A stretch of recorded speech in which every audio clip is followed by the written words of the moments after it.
मार्ग यशाचा या वेब संवादामध्ये मी स्वाती पंडित आपल्या सगळ्यांचं स्वागत करते. आजच्या आपल्या या वेब संवादाचे सहप्रायोजक आहेत ITM स्किल्स अकॅडमी. लोकसत्ता मार्ग यशाचा हा उपक्रम आपण गेली अनेक वर्ष लोकसत्तातर्फे घेतोय. करिअर वृत्तांत हे आपलं एक महत्वाचं लोकसत्ताचं पान आहे आणि त्याच अंतर्गत करिअर विषयी अधिक संधी जाणून घेण्यासाठी लोकसत्ता मार्ग यशाचा हा उपक्रम आपण घेत असतो. दरवर्षी आपण प्रत्यक्ष भेटून हा उपक्रम घेतो, पण ह्या वर्षी मात्र आपण वेब संवादात भेटतो आहे, कारण सगळ्यांना माहिती आहे. पण या कोरोनामुळे करिअरची दिशा सुद्धा वेगवेगळ्या पद्धतीने बदललेली आहे. अनेक अनेक प्रकारच्या अनिश्चितता आहेत, विद्यार्थ्यांना शंका आहेत, पालकांना काळजी आहे आणि म्हणूनच लोकसत्ता मार्ग यशाचा या वेब संवादाचं आयोजन आम्ही केलंय. याच वेब संवादाविषयी अधिक बोलण्यासाठी मी लोकसत्ताचे सहाय्यक संपादक मुकुंद संगोराम यांना विनंती करते. नमस्कार, धन्यवाद स्वाती. सगळ्यांचं मनापासून स्वागत. एवढ्या मोठ्या प्रमाणात या वेब संवादाला आणि या वेब मालिकेला सगळ्यांनी प्रतिसाद दिला. मार्ग यशाच्या या 3 दिवसांच्या मालिकेतला आजचा दुसरा दिवस. या दुसऱ्या दिवशी डॉक्टर श्रीराम गीत आपल्यामध्ये आलेले आहेत, त्यांचंही लोकसत्ताच्या वतीनं मनापासून स्वागत. गेली अनेक वर्ष आम्ही मार्ग यशाचा हा कार्यक्रम प्रत्यक्ष सादर करतो. स्वातीने आता सांगितलं, लोकांची फार मोठ्या प्रमाणात गरज आहे आणि कोरोनाच्या काळात ही गरज वेगळ्या पद्धतीने व्यक्त होते आहे. अशा परिस्थितीत नवं शिक्षण धोरण, त्या शिक्षण धोरणाचा होणारा परिणाम, नव्यानं निर्माण होणाऱ्या संधी, येत्या 5-10 वर्षात संपूर्ण देशात आणि जगात होणारे वेगवेगळ्या पातळीवरचे बदल, या सगळ्याचा अभ्यास करून सगळ्या विद्यार्थ्यांना आणि पालकांना मार्गदर्शन करता यावं, असा खरं हा मार्ग यशाच्या या वेब मालिकेचा आमचा हेतू आहे. तो नक्कीच साध्य होईल याचा आम्हाला विश्वास आहे. मी पुन्हा एकदा डॉक्टर श्रीराम गीत यांचं मनापासून स्वागत करतो आणि आता ही सगळी सूत्र स्वाती पंडित यांच्याकडे देतो. धन्यवाद सर. आणि जसं मी म्हटलं की करिअर वृत्तांत ह्या आपल्या महत्वाच्या पानातून करिअर मंत्र हे एक सदर आहे आणि हे सदर लिहिणारे डॉक्टर श्रीराम गीत हे आमच्या लोकसत्ताच्या सगळ्याच वाचकांच्या ओळखीचे आहेत. रोज पेपरमधून आपली भेट होत असते त्यांच्याशी. तर करिअर मंत्रमधून ते ज्या प्रश्नांना उत्तर देतात त्याच अनुषंगाने आज सुद्धा आपण त्यांच्याशी बोलणार आहोत. अर्थातच विषय आपला थोडासा वेगळा आहे, पण करिअरच्या संदर्भातलाच आहे आणि तितकाच महत्वाचा. तो म्हणजे पदव्युत्तर कौशल्य कोणती आवश्यक आहेत आणि शिक्षणाच्या कोणत्या संधी आहेत, कशा घ्याव्यात त्या संधी, या सगळ्याविषयी आपण डॉक्टर श्रीराम गीत यांच्याशी बोलणार आहोत. आज इथे सहभागी झाले, मोठ्या प्रमाणात आपले लोकसत्ताचे वाचक इथे सहभागी झालेले आहेत, त्यांचे आभार. आणि त्यांना मी थोडंसं सांगू इच्छिते की सुरुवातीला डॉक्टर गीत आपल्याशी बोलतील. एक 20 ते 25 मिनिटं त्यांचं बोलणं होईल आणि मला माहिती आहे की आत्तापासूनच प्रश्न यायला सुरुवात झालेली आहेच. तर ते तुम्ही तुमचे प्रश्न पाठवा आणि त्यानंतर आपण तुमच्या प्रश्नांनाच थेट उत्तर देणार आहोत. तेव्हा सुरुवात करूया लोकसत्ता मार्ग यशाचा या आपल्या वेब संवादाला. आजच्या आपल्या या वेब संवादाचे सहप्रायोजक आहेत ITM स्किल्स अकॅडमी. मी डॉक्टर गीत यांना विनंती करते की त्यांनी बोलावं. नमस्ते. सर्वप्रथम लोकसत्ताचे संपादक मुकुंद संगोराम, स्वाती पंडित आणि जॉईन झालेले सगळे वाचक यांना मनपूर्वक धन्यवाद. आज विषय जो दिलेला आहे तो पदव्युत्तर रोजगाराच्या संधी आणि कौशल्य विकास. या सगळ्याच्या संदर्भात मी जरा एक सुरुवात करताना पदवीधरांच्या 4 कॅटेगरीज करू इच्छितो.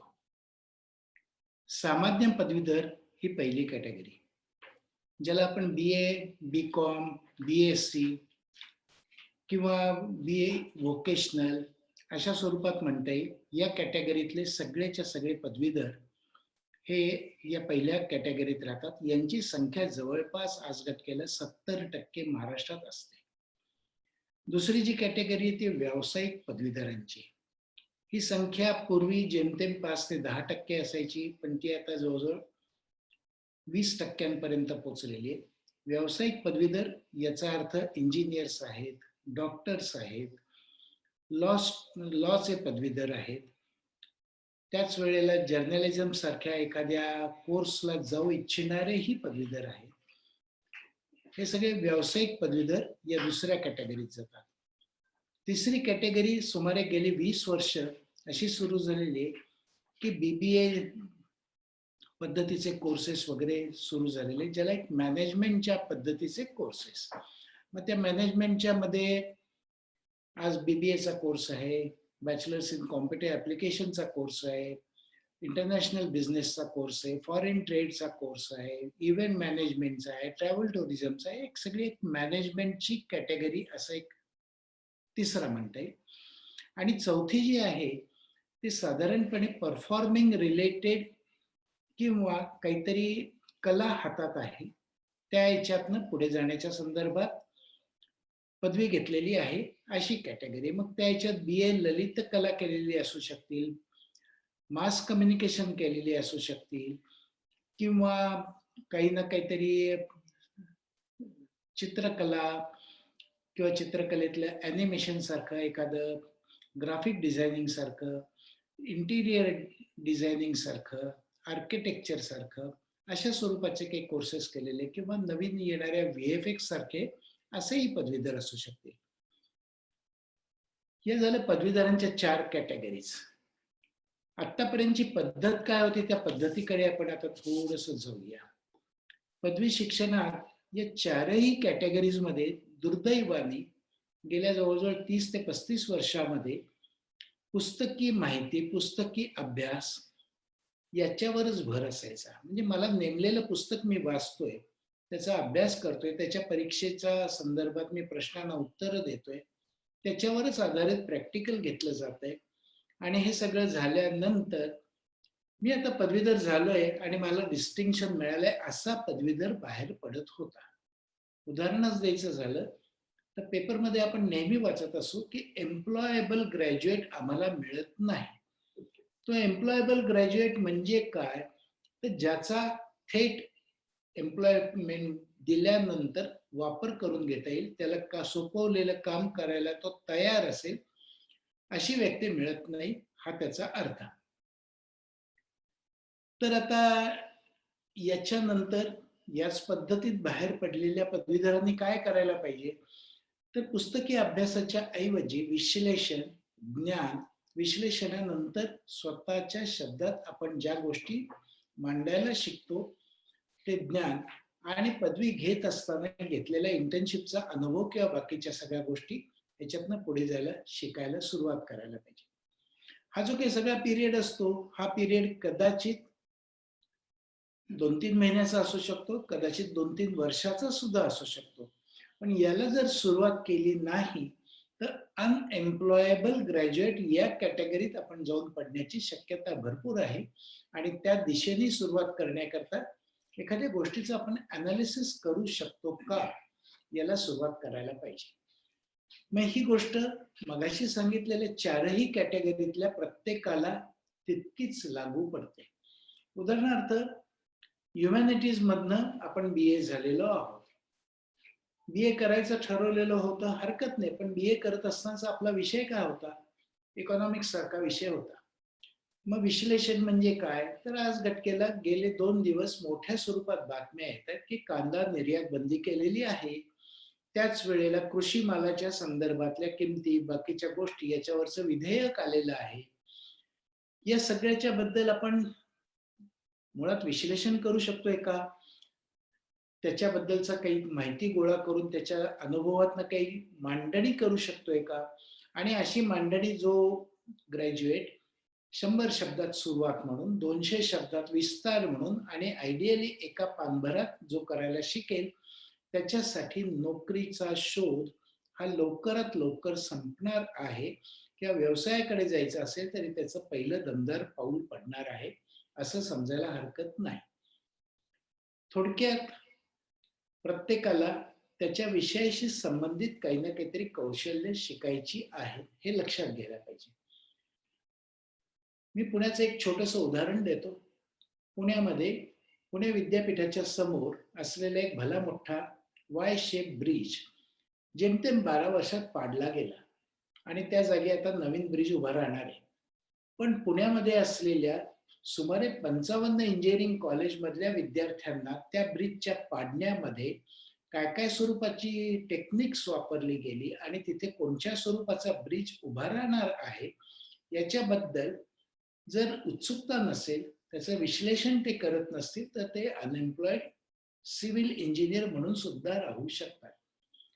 या सगळ्यामध्ये सगळ्याच चारही कॅटेगरीतल्या ग्रॅज्युएट्सना एक महत्वाची गोष्ट सांगायची, ती म्हणजे पहिल्या दिवशी पॅकेज नावाचा जो शब्द मिळत असतो तो फक्त 1% वाट्याला येत असतो. या 1% मोडणारे हे सातत्याने पहिल्या 3 पहिल्या 5 असे असतात आणि ते प्राईम इन्स्टिट्यूट मधनं शिकलेले असतात. हे लक्षात घ्यायला पाहिजे. प्राईम इन्स्टिट्यूट याचा अर्थ पुण्यात आज घटकेला 150 सिनियर कॉलेज आहेत. प्राईम इन्स्टिट्यूट फक्त 5 किंवा 6 आहेत की जिथे आज घटकेला BA, BCom, BSc साठी कॅम्पस इंटरव्ह्यूला एखाद्या कंपनीला जावंसं वाटतं. तेव्हा अशा ठिकाणी जर जाऊन आपण काही केलं असलं तर आपण 1% मोडणार आहोत.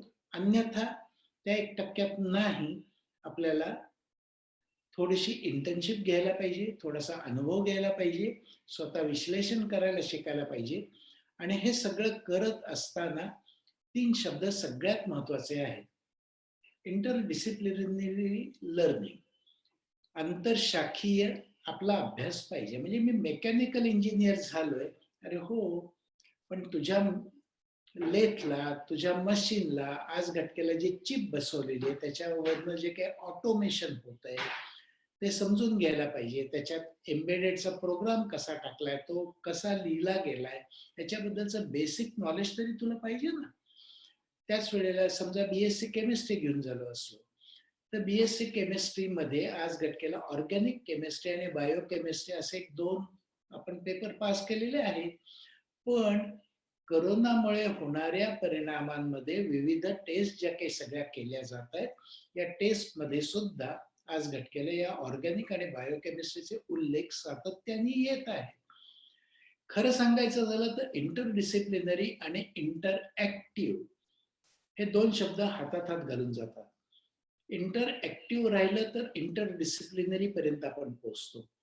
आणि करोना हे उदाहरण सगळ्यांना गेले 5 महिने छळत आहे, पण त्याच्या माइंडसेट मधनं बाहेर येऊन या उदाहरणाचा आज घटकेला जर आपण नीट अभ्यास केला तर असं लक्षात येईल की प्रत्यक्षात कितीही हुशार असलेला डॉक्टर करोनाच्या ट्रीटमेंटच्या संदर्भात हतबल झालेला आहे. मग तो कोणाची मदत घेतो? तो बायोकेमिस्टची मदत घेतो, तो वॅक्सिनची वाट पाहतो, त्याच वेळेला प्रिव्हेंटिव्ह मेडिसिनच्या संदर्भात तो निरनिराळ्या गोष्टींचा सल्ला घेत असतो. त्याच वेळेला एपिडेमिओलॉजिस्ट नावाचा एक माणूस येतो, साथरोगांच्या संदर्भात अभ्यास वर्षानुवर्ष करण्यात ज्यांनी हयात घालवली. त्याच वेळेला इतिहासातनं अँथ्रोपॉलॉजीकडे वळलेला माणूस, मानववंशशास्त्राकडे वळलेला माणूस गेल्या 100 वर्षातल्या साथींच्या अभ्यासातनं काय काय घडलंय याच्याबद्दल सुद्धा काही ना काहीतरी बोलत असतो. हे जर सगळं एकंदरीत प्रचंड मोठ्या स्वरूपाचं विस्तार लक्षात घेतला तर नुसत्या करोनामध्ये सुद्धा इतक्या स्वरूपाची माणसं जर इन्व्हॉल्व्ह झालेली आहेत आणि त्याच्या जोडीला पॉलिटिकल सायन्स वाल्यांना, सोशिओलॉजी वाल्यांना, इकॉनॉमिस्ट लोकांना या सगळ्याच्या संदर्भात काही ना काहीतरी येणाऱ्या अडचणी सोडवण्याच्या संदर्भात सातत्याने विचार करावा लागत असतो. रोजगार गेलेली माणसं, घरी जाणारे मजूर, हा सगळा प्रचंड सोशिओलॉजीचा जगरनॉट म्हणता येईल अशा स्वरूपाचा तो खेळ होता. आणि या खेळाच्या संदर्भात आलेल्या विविध लेखांच्याकडे आत्ताचा पदवीधर, रोजगार न मिळालेला पदवीधर, मग त्याचा सोशिओलॉजी विषय असो, इकॉनॉमिक्स विषय असो, हिस्ट्री विषय असो, हा जर लक्ष देत असेल तर तो एम्प्लॉयबल बनणार आहे, त्याच्यासाठी नोकरी नक्की मिळणार आहे. या उलट 66 लाख लोकांचे रोजगार गेले, अरे बापरे, मग माझं काय होणार, माझं काय होणार हे म्हणण्यापेक्षा मला रोजगार नक्की मिळणार आहे आणि रोजगार म्हणण्यापेक्षा मी संधी शोधणार आहे आणि त्या संधीच्या दिशेने मी माझा अनुभव वापरणार आहे. इंटरडिसिप्लिनरी आणि इंटरॅक्टिव्ह याच्यानंतर एक शब्द येतो इंडिव्हिज्युअलाइज्ड. इंडिव्हिज्युअलाइज्ड याचा अर्थ मला अमुक एक गोष्ट करायला आवडते आणि ती करण्याच्या दिशेने मला माझा रस्ता पेव करायचा आहे, माझी पायवाट सुरू करायची. अशी जर करायची असेल तर अशांसाठी एक वेगळा विचार त्यांनी सुरुवात करायला पाहिजे. आणि तो विचार साधा सोपासा आहे की तुला कशात पोचावंसं वाटते, त्यातले लोक काय काय करतात याची पुरेशी माहिती घे. त्यांच्या करिअरच्या वाटचालीबद्दल त्यांच्याशी भेटीगाठी घेण्याचा प्रयत्न कर. म्हणजे फॉर एक्झाम्पल एखाद्याला जर्नलिझम मध्ये जावंसं वाटतं, एखाद्याला डिजिटल चॅनल मध्ये जावंसं वाटतंय, एखाद्याला मास कम्युनिकेशन मध्ये जाऊन काहीतरी वेगळंच करावंसं वाटतंय, तर त्याच्यातली लोक काय काय काम करतात, कसं काम करतात याच्याबद्दलची माहिती घ्यायला कोणी त्याला अडवलेलं नाहीये. पण या सगळ्याच्या संदर्भात चाचपडणाऱ्या एखाद्या विद्यार्थ्याला मी जर असं विचारलं की यातल्या कोणाकोणाला तू गेल्या 3 वर्षात भेटला असता, तो म्हणतो काय संबंध काय, मी कॉलेज जात होतो, शिकत होतो, मार्क मिळवत होतो आणि माझे प्रोफेसर्स माझं कौतुक करत होतो. याच्यातनं पहिल्यांदा तुम्हाला बाहेर यायला पाहिजे. आणि या सगळ्यातनं जर बाहेर आलं तर इंडिव्हिज्युअलाइज्ड पाथ डेव्हलपमेंट डेफिनेटली सुरू होऊ शकते. मग ही कशी होऊ शकते? तर बीकॉम झालेल्या मुलाला समजा जर एमबीए करावंसं वाटत असेल तर एमबीएची एंट्रन्स असते कशी, यंदाची कशी झाली, त्याला बसली किती, त्या ह्याच्यातनं सिलेक्ट किती झाली, त्यांच्या संदर्भातलं पर्सेंटाईल कसं होतं, एक छोटासा आकडा म्हणून मी मुद्दामून सांगू इच्छितो. या सगळ्याची माहिती न घेता आता मला एमबीए करावंसं वाटतंय असं अचानक स्वप्न पडल्यासारखं, का तर एमबीए झालं की साला माहिती बॉस बन गया, साप बन गया असं एक वाटायला लागतं आणि मग पॅकेज मिळणारे वगैरे वगैरे सगळी स्वप्न सुरू होतात. आई वडील सुद्धा म्हणतात बाळा एमबीए करणार असणं हरकत नाही, करून टाक. तो एंट्रन्सला बसतो. यंदाच्या वर्षीच्या एमबीएचा रिझल्ट मी फक्त सगळ्या कार्यक्रम ऐकणाऱ्यांसाठी सांगू इच्छितो. 1,10,000 मुलांनी महाराष्ट्रात एमबीएची परीक्षा दिली. 200 मार्काची परीक्षा होती. 200 पैकी 100 म्हणजे फक्त 50% मिळवणारी 3,600 मुलं जेमतेम निघाली. लक्षात घ्या. आणि या 3,600 ना आज घटकेला जे काही पॅकेज मिळणार आहे, ज्या नोकऱ्या मिळणार आहेत, किंवा ज्या इन्स्टिट्यूट मध्ये शिकायला जाणार ते प्राईम मध्ये जाणार. म्हणजे मी सुरुवातीला जे सांगितलं की 1% हे या सगळ्या संधी उपलब्ध असतात. त्या 1% बसण्याकरता काय करायला पाहिजे? मग आता जे 4 प्रकारचे ग्रॅज्युएट्स आहेत त्यांच्यातल्या कोणालाही जर एमबीए व्हावंसं वाटत असेल तर दुसरा रस्ता आहे की यंदा नाही मिळाले मला 100 मार्क, किती मिळाले, 85 मिळेल. आज तिच्या 15च कमी आहेत ना, मग मी 25 वाढवायचा प्रयत्न करतो. पुढच्या वर्षी मी परीक्षा पुन्हा देतो आणि पुढच्या वर्षी परीक्षा पुन्हा देतो म्हणून 1 वर्षभर कुठे मिळेल ते काम स्वीकारत त्या कामातनं आपल्याला काय करायचंय, बिझनेस आणि ऍडमिनिस्ट्रेशनची डिग्री घ्यायची आहे. मग बिझनेस चालतो कसा आणि ऍडमिनिस्ट्रेशन कोणाचं करतात, टीम वर्क असतं कसं, हे शिकण्यासाठी इंटर्नशिप, उमेदवारी, अनुभव, कुठलंही वेगळं असेल ते नाव द्या. हे जर तुम्ही स्वीकारलं आणि त्याच वेळेला रोज 2 तासाची एमबीए इंटर्नशिप छान तयारी सुरू केली तर दुसऱ्या प्रयत्नात नक्की 25 मार्क वाढू शकतात आणि चांगल्या पद्धतीत होऊ शकतात. अनेक पालकांचं असं मत असतं, त्यांच्यासाठी मुद्दाम बोलतोय, काही पालक सुद्धा आता ऐकत असणार आहे, नाही म्हणजे सलग शिक्षण झालं ना तर बरं असतं, मध्ये गॅप पडली ना की सगळा टेम्पो जातो. हे पहिल्यांदा डोक्यातनं काढून टाकायचं. टेम्पो जाण्याचा प्रश्न नाही, याच्यानंतरच्या मुलांना आयुष्यभर शिकतच राहावं लागणार आहे. दर 5 वर्षांनी प्रचंड स्वरूपाची टेक्नॉलॉजी बदलणारे, अनुभव बदलणारे आणि नाही तर बेरोजगार या कॅटेगरीत आत्ताच 10 वर्ष काम केलेले, 15 वर्ष काम केलेले, ज्यांनी कौशल्य विकास केले नाही असे अनेक जण या करोनोत्तर काळामध्ये बेरोजगार झालेले आहे. एक छोटंसं आयटीचं उदाहरण देतो. सगळ्यांना आयटीत जावंसं वाटतं. आयटीत गेलं की काय होतं, पहिलं वर्षभर आपल्याला ट्रेनिंग दिलं जातं. मग तो इंजिनियर असेल, एमसीए असेल, बीसीए असेल, एमबीए आयटी असेल किंवा मास्टर ऑफ कॉम्प्युटर सायन्स झालेलं असेल, तर या सगळ्यांना 1 वर्षावर ट्रेनिंग द्यावंच लागतं, कारण they are not ready for the project. मग 1 वर्षांनी त्यांना कुठल्या तरी प्रोजेक्टवर टाकलं जातं. तो प्रोजेक्ट चालतो 2.5 वर्ष. 2.5 वर्षांनी समजा त्या कंपनीकडे जे ट्रेनिंग दिलंय त्यातला प्रोजेक्ट आलाच नाही, दुसऱ्या कुठल्या तरी वेगळ्याच डोमेनचा प्रोजेक्ट आला, म्हणजे उदाहरणार्थ C++ वर काम करणाऱ्याला Oracle मधला प्रोजेक्ट आला, तर तो मुलगा म्हणतो, अरे बापरे, आता पुन्हा शिकायचं? नाही, मला जमत नाही. जमत नाही म्हटलं की तो गेला बेंचवर.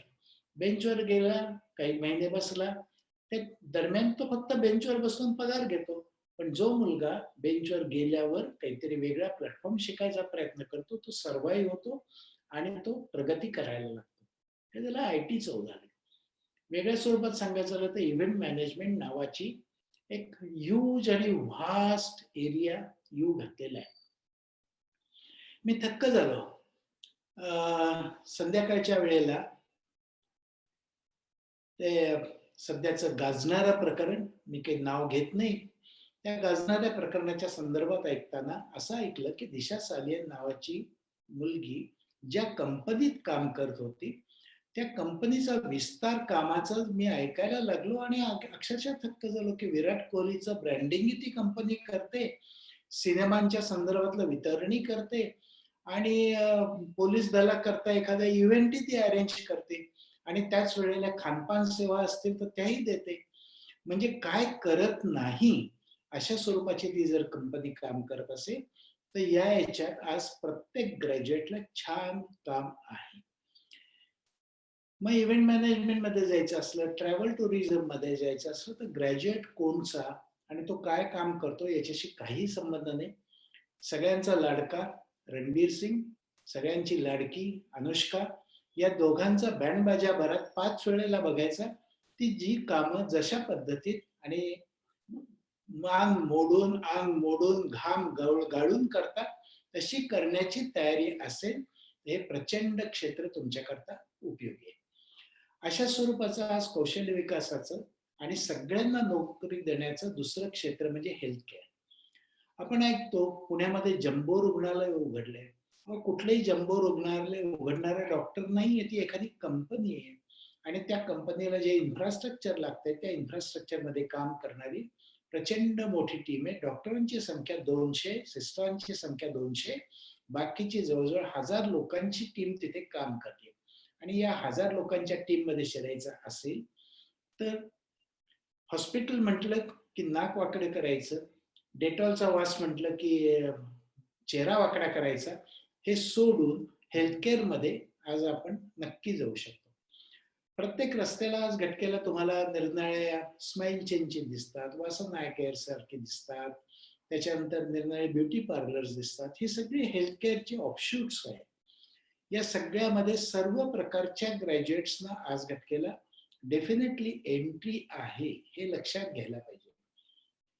सगळेजण घरात होते, घरात बसून कंटाळा आला, टेकअवे सुरू झालं. मग काय मागवायचं? पिझ्झा मागवायचा, वाचायला नवीन पुस्तक आले ते मागवायचं, म्युझिकचं काहीतरी मागवायचं, अमका टी शर्ट मागवूया. अरे मग कशावर मागवायचं? फ्लिपकार्टवर मागवायचं, अमेझॉनवर मागवायचं.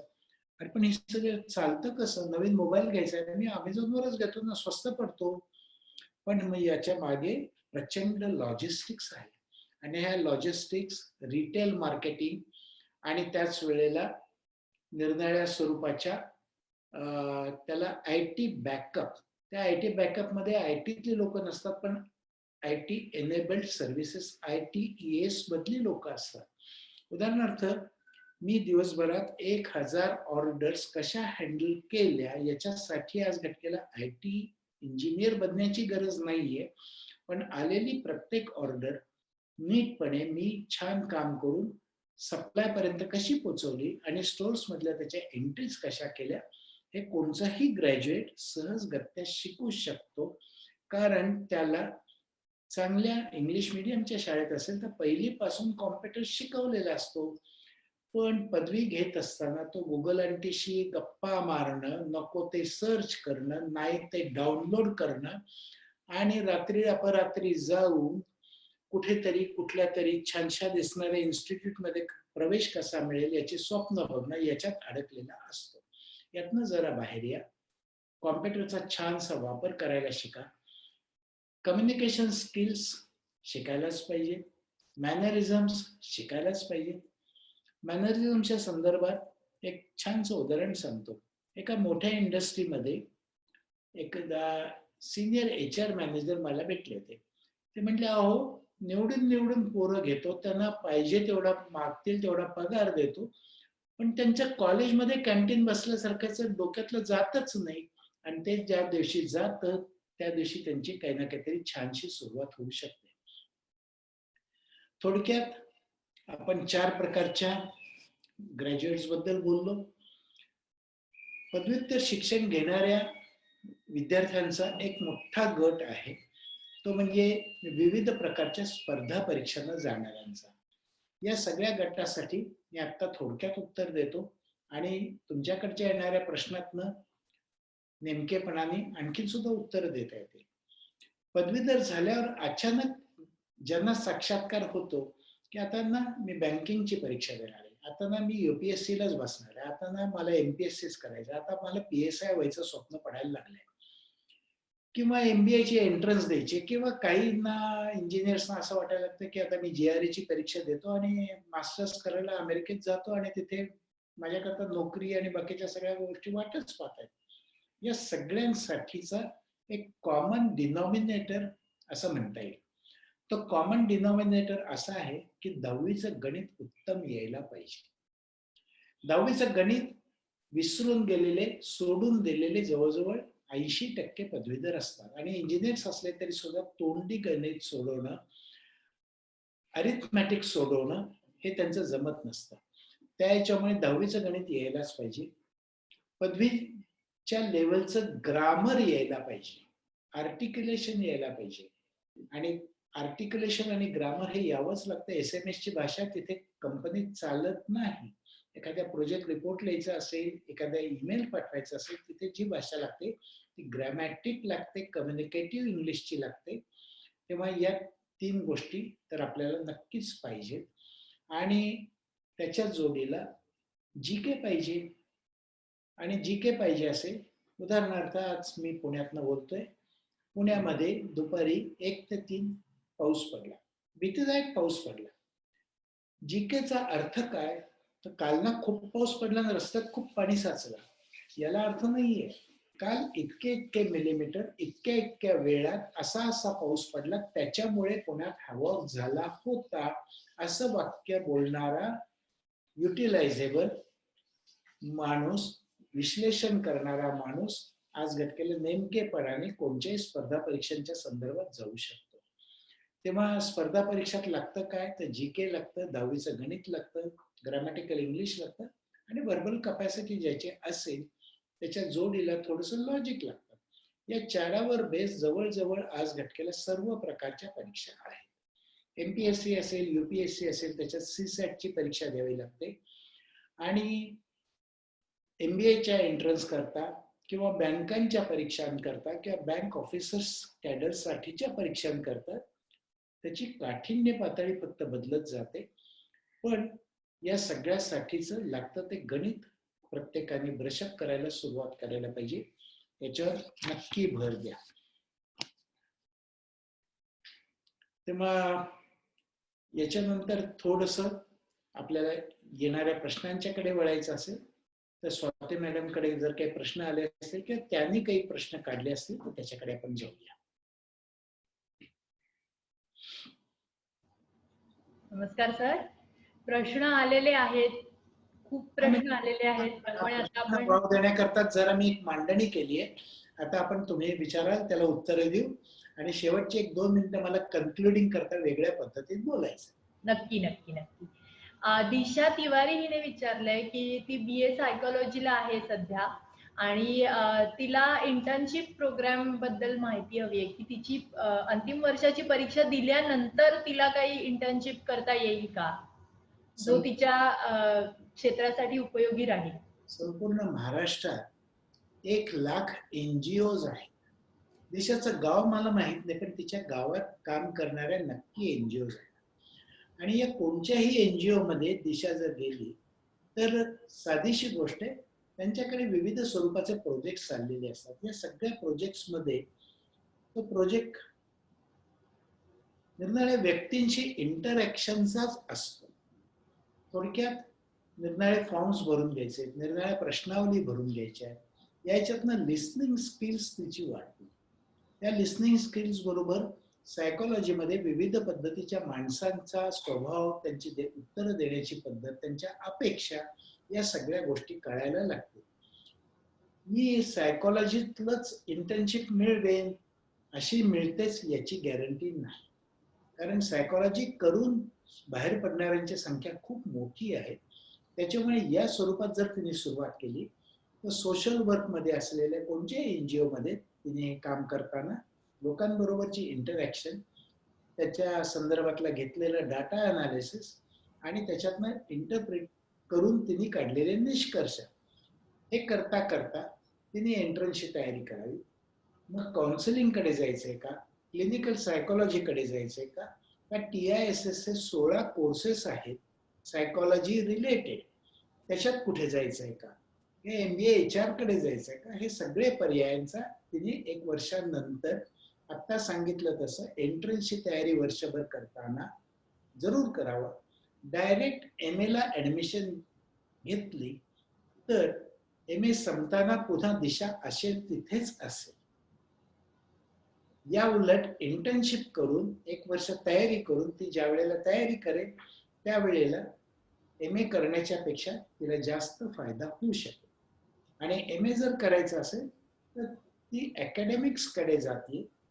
अकॅडमिक्स MA संपल्यानंतर पुढे अजून शिकायचंय आणि मग त्याच्यातल्या नेमक्या एखाद्या सायकॅट्रिस्ट बरोबर, एखाद्या NGO बरोबर, एखाद्या काउन्सिलर बरोबर मग उमेदवारी तिची सुरू होऊ शकते.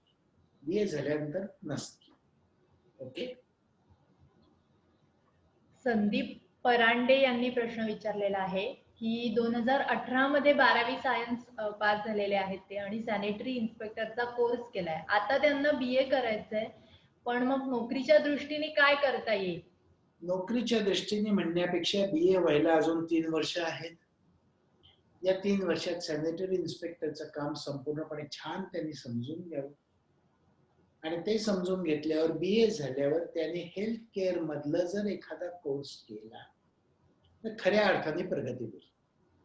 आज सॅनिटरी इन्स्पेक्टरची जी काही कामं असतात ती कॉर्पोरेशन मध्ये किंवा म्युनिसिपालिटीमध्ये किंवा ZP मध्ये असतात, पण या स्वरूपाच्या लिएझनच्या संदर्भात एखाद्या मोठ्या हॉस्पिटलमध्ये सुद्धा वेगळ्या स्वरूपाची कामं त्यांच्याकडे येऊ शकतात. ते BA आणि त्याच्यानंतर 1 वर्षाचा PGDBM जरी त्यांनी केला, दोन्ही गोष्टी शक्य होतील. त्या BA होत असताना या सगळ्याची नीट त्यांनी माहिती घ्यावी. मोठं होण्याची घाई करू नये, नोकरी सोडण्याचा विचार अजिबातच करू नये, कारण एक स्वरूपाची परमनंट, कोणीही नको न म्हणणारी नोकरी त्यांना मिळालेली आहे. आणि त्याच वेळेला एपिडेमिओलॉजीच्या संदर्भातला सॅनिटरी इन्स्पेक्टरचा रोल काय असू शकतो, म्हणजे उदाहरणार्थ करोनाचं सॅनिटायझेशन करताना काय काय वापरलं जातं, वेगळ्याच अंगाने झालं ना. सॅनिटायझरची निर्मिती कुठे कुठे केली जाते, त्याचे इन्फ्लुएन्स कुठे कुठे जातात, त्याच्यावरची प्रक्रिया कशी केली जाते, हा सुद्धा 12वी सायन्स झालेल्या मुलाला सहज जमणारा अभ्यास आहे. हा त्यांनी वाढवावा, त्याच्यात त्यांची प्रगती नक्की होईल. त्यासाठी त्यांना शुभेच्छा. आकाश मंडाले यांनी प्रश्न विचारलेला आहे की अर्थशास्त्रातून पदवी घेत आहेत ते आणि त्यात पुढे काय संधी आहेत. अर्थशास्त्राचा हा एक विषय झाला, आणखीनही खाली काही प्रश्न आहेत ते अशा पद्धतीचे की मूलभूत विज्ञान किंवा हा अर्थशास्त्रासारखा एक विषय झाला. या अशा एकेका विषयातून जेव्हा पदवी किंवा पदव्युत्तर शिक्षण घेतलं जातं तेव्हा पुढे फक्त संशोधनाच्या किंवा शिकवण्याच्याच संधी असतात का, त्या पलीकडे जाऊन काय संधी असतात? म्हणजे मला वाटतं सगळ्यात दोन्ही शाखांसाठी हा प्रश्न असू शकेल, आर्ट्स आणि सायन्स. चालेल, मी याचं एकत्रित उत्तर देतो.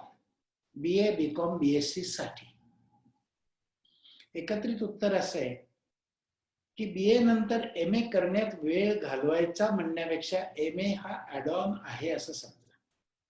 म्हणजे मी एकीकडे UPSC ची तयारी करतोय, MPSC ची तयारी करतोय, 2 तास MA चे क्लासेस अटेंड करतोय आणि अभ्यास करतोय, और वाईस वर्सा. 2 तास मी MPSC ची तयारी करतोय आणि दिवसभर कॉलेज करतोय. हे ऍड ऑन समजा. त्याच्यातनं तुमच्या हाती लागेल असं नाही. उदाहरणार्थ अर्थशास्त्र असेल, इतिहास असेल, भूगोल असेल, मानसशास्त्र असेल, या कोणत्याही विषयात MA केलं म्हणून तुम्हाला काहीही नोकरी लगेच मिळणार नाहीये. पण नेट सेट पास झाला आणि त्याच्यानंतर PhD जर करायला गेला तर खऱ्या अर्थाने तुमचं वेटेज सगळं बदलू शकतं. तीच गोष्ट BSc ची. BSc त्याच्यानंतर तुम्हाला जर खरंच विषयाची आवड असेल तर फिजिक्स मधला एखाद्या विषयातनं मास्टर्स केलं तर जरा डेप्थ मध्ये आपल्याला कळायला लागतं. पण ते केलं म्हणून BSc झाल्याची एम्प्लॉयबिलिटी आणि MSc झाल्याची एम्प्लॉयबिलिटी फार बदलत नाही. याच्याऐवजी BSc झाल्यावर एखाद्या इन्स्ट्रुमेंट्स तयार करणाऱ्या, मेडिकल इक्विपमेंट्स तयार करणाऱ्या कारखान्यामध्ये जर आपण उमेदवारी केली तर त्याचा जास्त फायदा होऊ शकतो. BCom झाल्यावर MCom हे एक्सटर्नलच करायचं आणि फुल टाइम कोणी करायचं तर BCom ला जर फर्स्ट क्लास मिळाला नसला तर ते इम्प्रूव्हमेंट करण्याकरता करायचं. की मला पहिल्या डिग्रीला चुकून माकून फर्स्ट क्लास माझा हुकलाय, तो मी आता MCom करताना नक्की मिळवतो आणि आयुष्यभर मी MCom फर्स्ट क्लास हे सांगतो. अदरवाईज MCom ला फार उपयोग नाही. आता मी बोलतोय हे अनेकांना पटणार नाही, कारण एक काळ असा होता सुमारे 15 वर्षापूर्वीचा की मास्टर्सची डिग्री घेतली की टीचिंग मध्ये डेफिनेटली आउटलेट होतं. ते जवळपास आज घटकेला संपलेलं आहे. संपलेलं आहे असंच मी शब्द वापरतोय कारण क्लॉक आवर बेसिसवर फक्त आज अपॉइंटमेंट्स होत आहेत. परमनंट अपॉइंटमेंट जवळजवळ महाराष्ट्रातल्या कोणत्याही संस्थेमध्ये घेतल्या जात नाही. तर मला टीचर बनायचंय, कॉलेज प्रोफेसर बनायचंय किंवा BEd केल्यावर मला एखाद्या शाळेत नोकरी लागेल, याच्यातनं जर बाहेर यायचं असेल तर आपण ग्रॅज्युएट झालोय. मग कायमचे वाढणारे जे सेक्टर्स मगाशी मी सांगितले, healthcare sector, logistics sector, travel tourism sector, event management sector, या प्रत्येकात आपापल्या विषयानुसार तुम्हाला गती आहे. उदाहरणार्थ अर्थशास्त्र कंप्लीट केले, कॉम्प्युटर वापरायला शिकलेला आहे. इव्हेंट मॅनेजमेंट कंपनीमध्ये अकाउंट्स म्हणण्यापेक्षा एखाद्या प्रोजेक्टच्या संदर्भातली व्हायबिलिटी, फिजिबिलिटी, फायनान्सेस पर्यंत हळूहळू तो जाऊ शकतो. फायनान्सेस पर्यंत तो गेला आणि त्याने PGDBA म्हणून MBA कंप्लीट केलं तर छान पद्धतीत आज घटकेला त्याची पुढची प्रगती वाटचाल सुरू होऊ शकते. इव्हेंट मॅनेजमेंट कंपनीत एखादा भूगोलवाला मुलगा गेला, अगदी निग्लेक्टेड विषय पण आवडीचा विषय, त्या भूगोलाचा सुद्धा उपयोग होऊ शकतो ना, की एखाद्या स्पॉटला पोचताना तिथली भौगोलिक वातावरण काय, तिथे इव्हेंट घ्यायचा असेल. उदाहरणार्थ आज घटकेला खूप मोठा इव्हेंट घ्यायचा असेल तर तो एखाद्या ऑड ठिकाणीच घेतला जातो ना. पुणे मुंबई सारख्या शहरात घेतला जात नाही, 50 किलोमीटरवर लांबच घेतला जातो. मग तिथलं वातावरण काय आहे, तिथलं हवामान काय आहे, तिथल्या जमिनी कशा आहेत, पाण्याची अवेलेबिलिटी कशी आहे, या सगळ्याबद्दलची माहिती तो डेफिनेटली देऊ शकतो, नाही ती मिळवू शकतो. अशा पद्धतीत प्रत्येक विषयातनं आपल्याला डिग्री मिळाल्यानंतर आपल्या विषयाचा, मगाशी मी एक जो शब्द वापरला इंटरडिसिप्लिनरी आणि इंटरऍक्टिव्ह, म्हणजे माझे मुख्य विषय अमुक होता पण त्याला जोड विषय म्हणून जे 2 दिलेले त्या जोड विषयाचा अनुभव घ्यायचा. उदाहरणार्थ माझा इतिहास विषय आहे, उदाहरणार्थ लोकसत्तेमध्येच सदर चालतं. 4 दिवस 4 विषय घेतलेले आहेत, इतिहास, राज्यशास्त्र, अर्थशास्त्र. हे सदर वाचण्याचं तर सुरुवात कर. हळूहळू इंटरॅक्टिव्ह म्हणजे काय ते कळायला लागेल. आणि ते इंटरॅक्टिव्ह कळण्यासाठी स्वतःचं वाचन पाहिजे. स्वतःचं वाचन पुस्तकाच्या पलीकडे पाहिजे आणि ते GK मधनं येऊ शकतं, वृत्तपत्रातनं येऊ शकतं, चर्चेतनं येऊ शकतं, मित्रांशी काही ना काहीतरी बोलून येऊ शकतं आणि स्वतःच्या शब्दात व्यक्त करायला लागल्यावर त्याची सुरुवात होऊ शकते. गौरीनं प्रश्न विचारलेला आहे की मी MBA HR तिने कम्प्लीट केलेला आहे. पण जेव्हा तिने प्रवेश घेतला या अभ्यासक्रमासाठी, त्यानंतर तिला लक्षात आलं की आपल्याला काही फार यामध्ये रस नाहीये. पण तरी तिने तो अभ्यासक्रम पूर्ण केला आणि त्यात तिला बी ग्रेड मिळालेली आहे. पण आता ती MA मराठी करते. तर तिला प्रश्न आहे की आता यापुढे मी कुठली कौशल्य माझ्यामध्ये आणली पाहिजेत चांगल्या करिअर मिळवण्यासाठी. गौरीला सगळ्यात प्रथम विनंती आहे की MA मराठीची ऍडमिशन काढून घे. MA मराठी करून तिला कोणताही फायदा होणार नाहीये. या उलट आज घटकेला नवीन लेखकांची पुस्तकं, वृत्तपत्रांचे अग्रलेख, MBA HR च्या संदर्भात तिला रस नसला तरी सुद्धा विविध कंपन्यांच्या संदर्भात त्यांची प्रगती या सगळ्याबद्दलचं वाचन तिने सुरू करावं. म्हणजे पुन्हा आपण मूळ पदालाच आलो, इंटरॅक्टिव्ह, इंटरडिसिप्लिनरी. आवड नाहीये म्हणण्यापेक्षा तिला ज्या स्वरूपाचं बी ग्रेड मिळाल्यामुळे काम मिळालंय, जो पगार मिळालेला आहे तो ऐकून तिला ते काम आवडेल असं झालेलं आहे. माझा निष्कर्ष तिला कदाचित आवडणार नाही. पण एक तिच्या माहिती करता आणि जनरल माहिती करता म्हणून सांगतो. अगदी अहमदाबादच्या IIM मधनं जरी आपण MBA कम्प्लीट केलं, पहिल्या दिवशीची आपली पोस्ट काय असते? Management trainee. लक्षात घ्या, अहमदाबाद मधनं पास झालं म्हणून 15 लाखाचं पॅकेज असेल, गौरीचं पॅकेज कदाचित 1.5 लाखाचं असेल. 10 पटीचा फरक असला तरी दोघांचं डेसिग्नेशन तेच आहे, मॅनेजमेंट ट्रेनिंग. मग तिला दिलेलं काय काम असेल तर तिची अपेक्षा असते की मी आता इंटरव्ह्यूज घेणार आहे, मी कोणाला तरी सिलेक्ट करणार आहे, या भूमिकेतनं तिला बाहेर पडायचंय. पहिलं तिला काय दिलं जाणार आहे की 2000 अर्ज येऊन पडलेत, याच्यातले 20 उमेदवार इंटरव्ह्यूला बोलवायचे, कचरा निवड. लक्षात घ्या. आणि कचरा निवडून ज्या वेळेला 20 माणसं ती चांगली आणेल त्यावेळेला तिचा बॉस तिला असं सांगेल की वेल डन गौरी, आता पुढच्या वेळेला तू इंटरव्ह्यू घेण्यासाठीचं क्वेश्चनेअर तयार कर.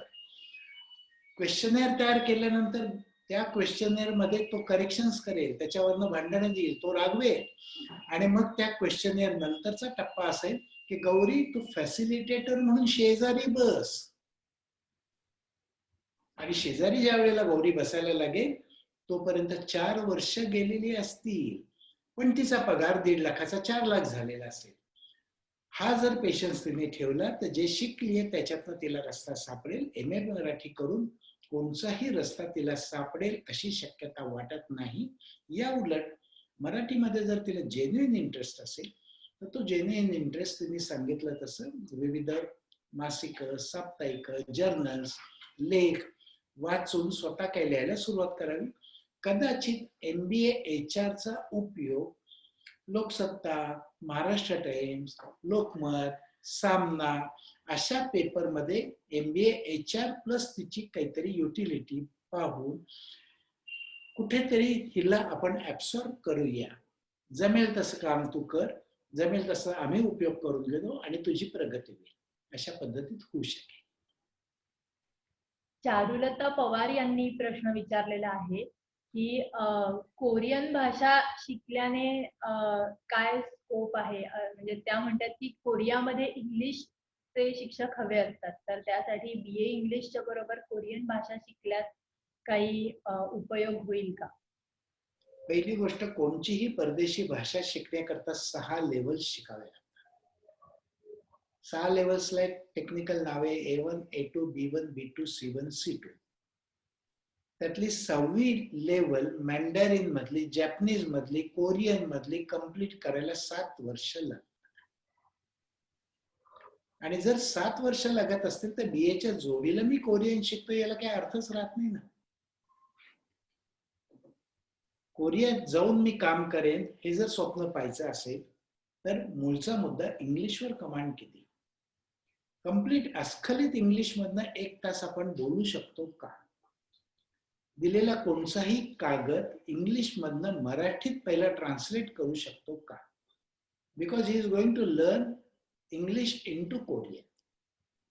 आणि ही संपूर्ण कॉन्फिडन्स यायला बऱ्यापैकी वेळ लागतो.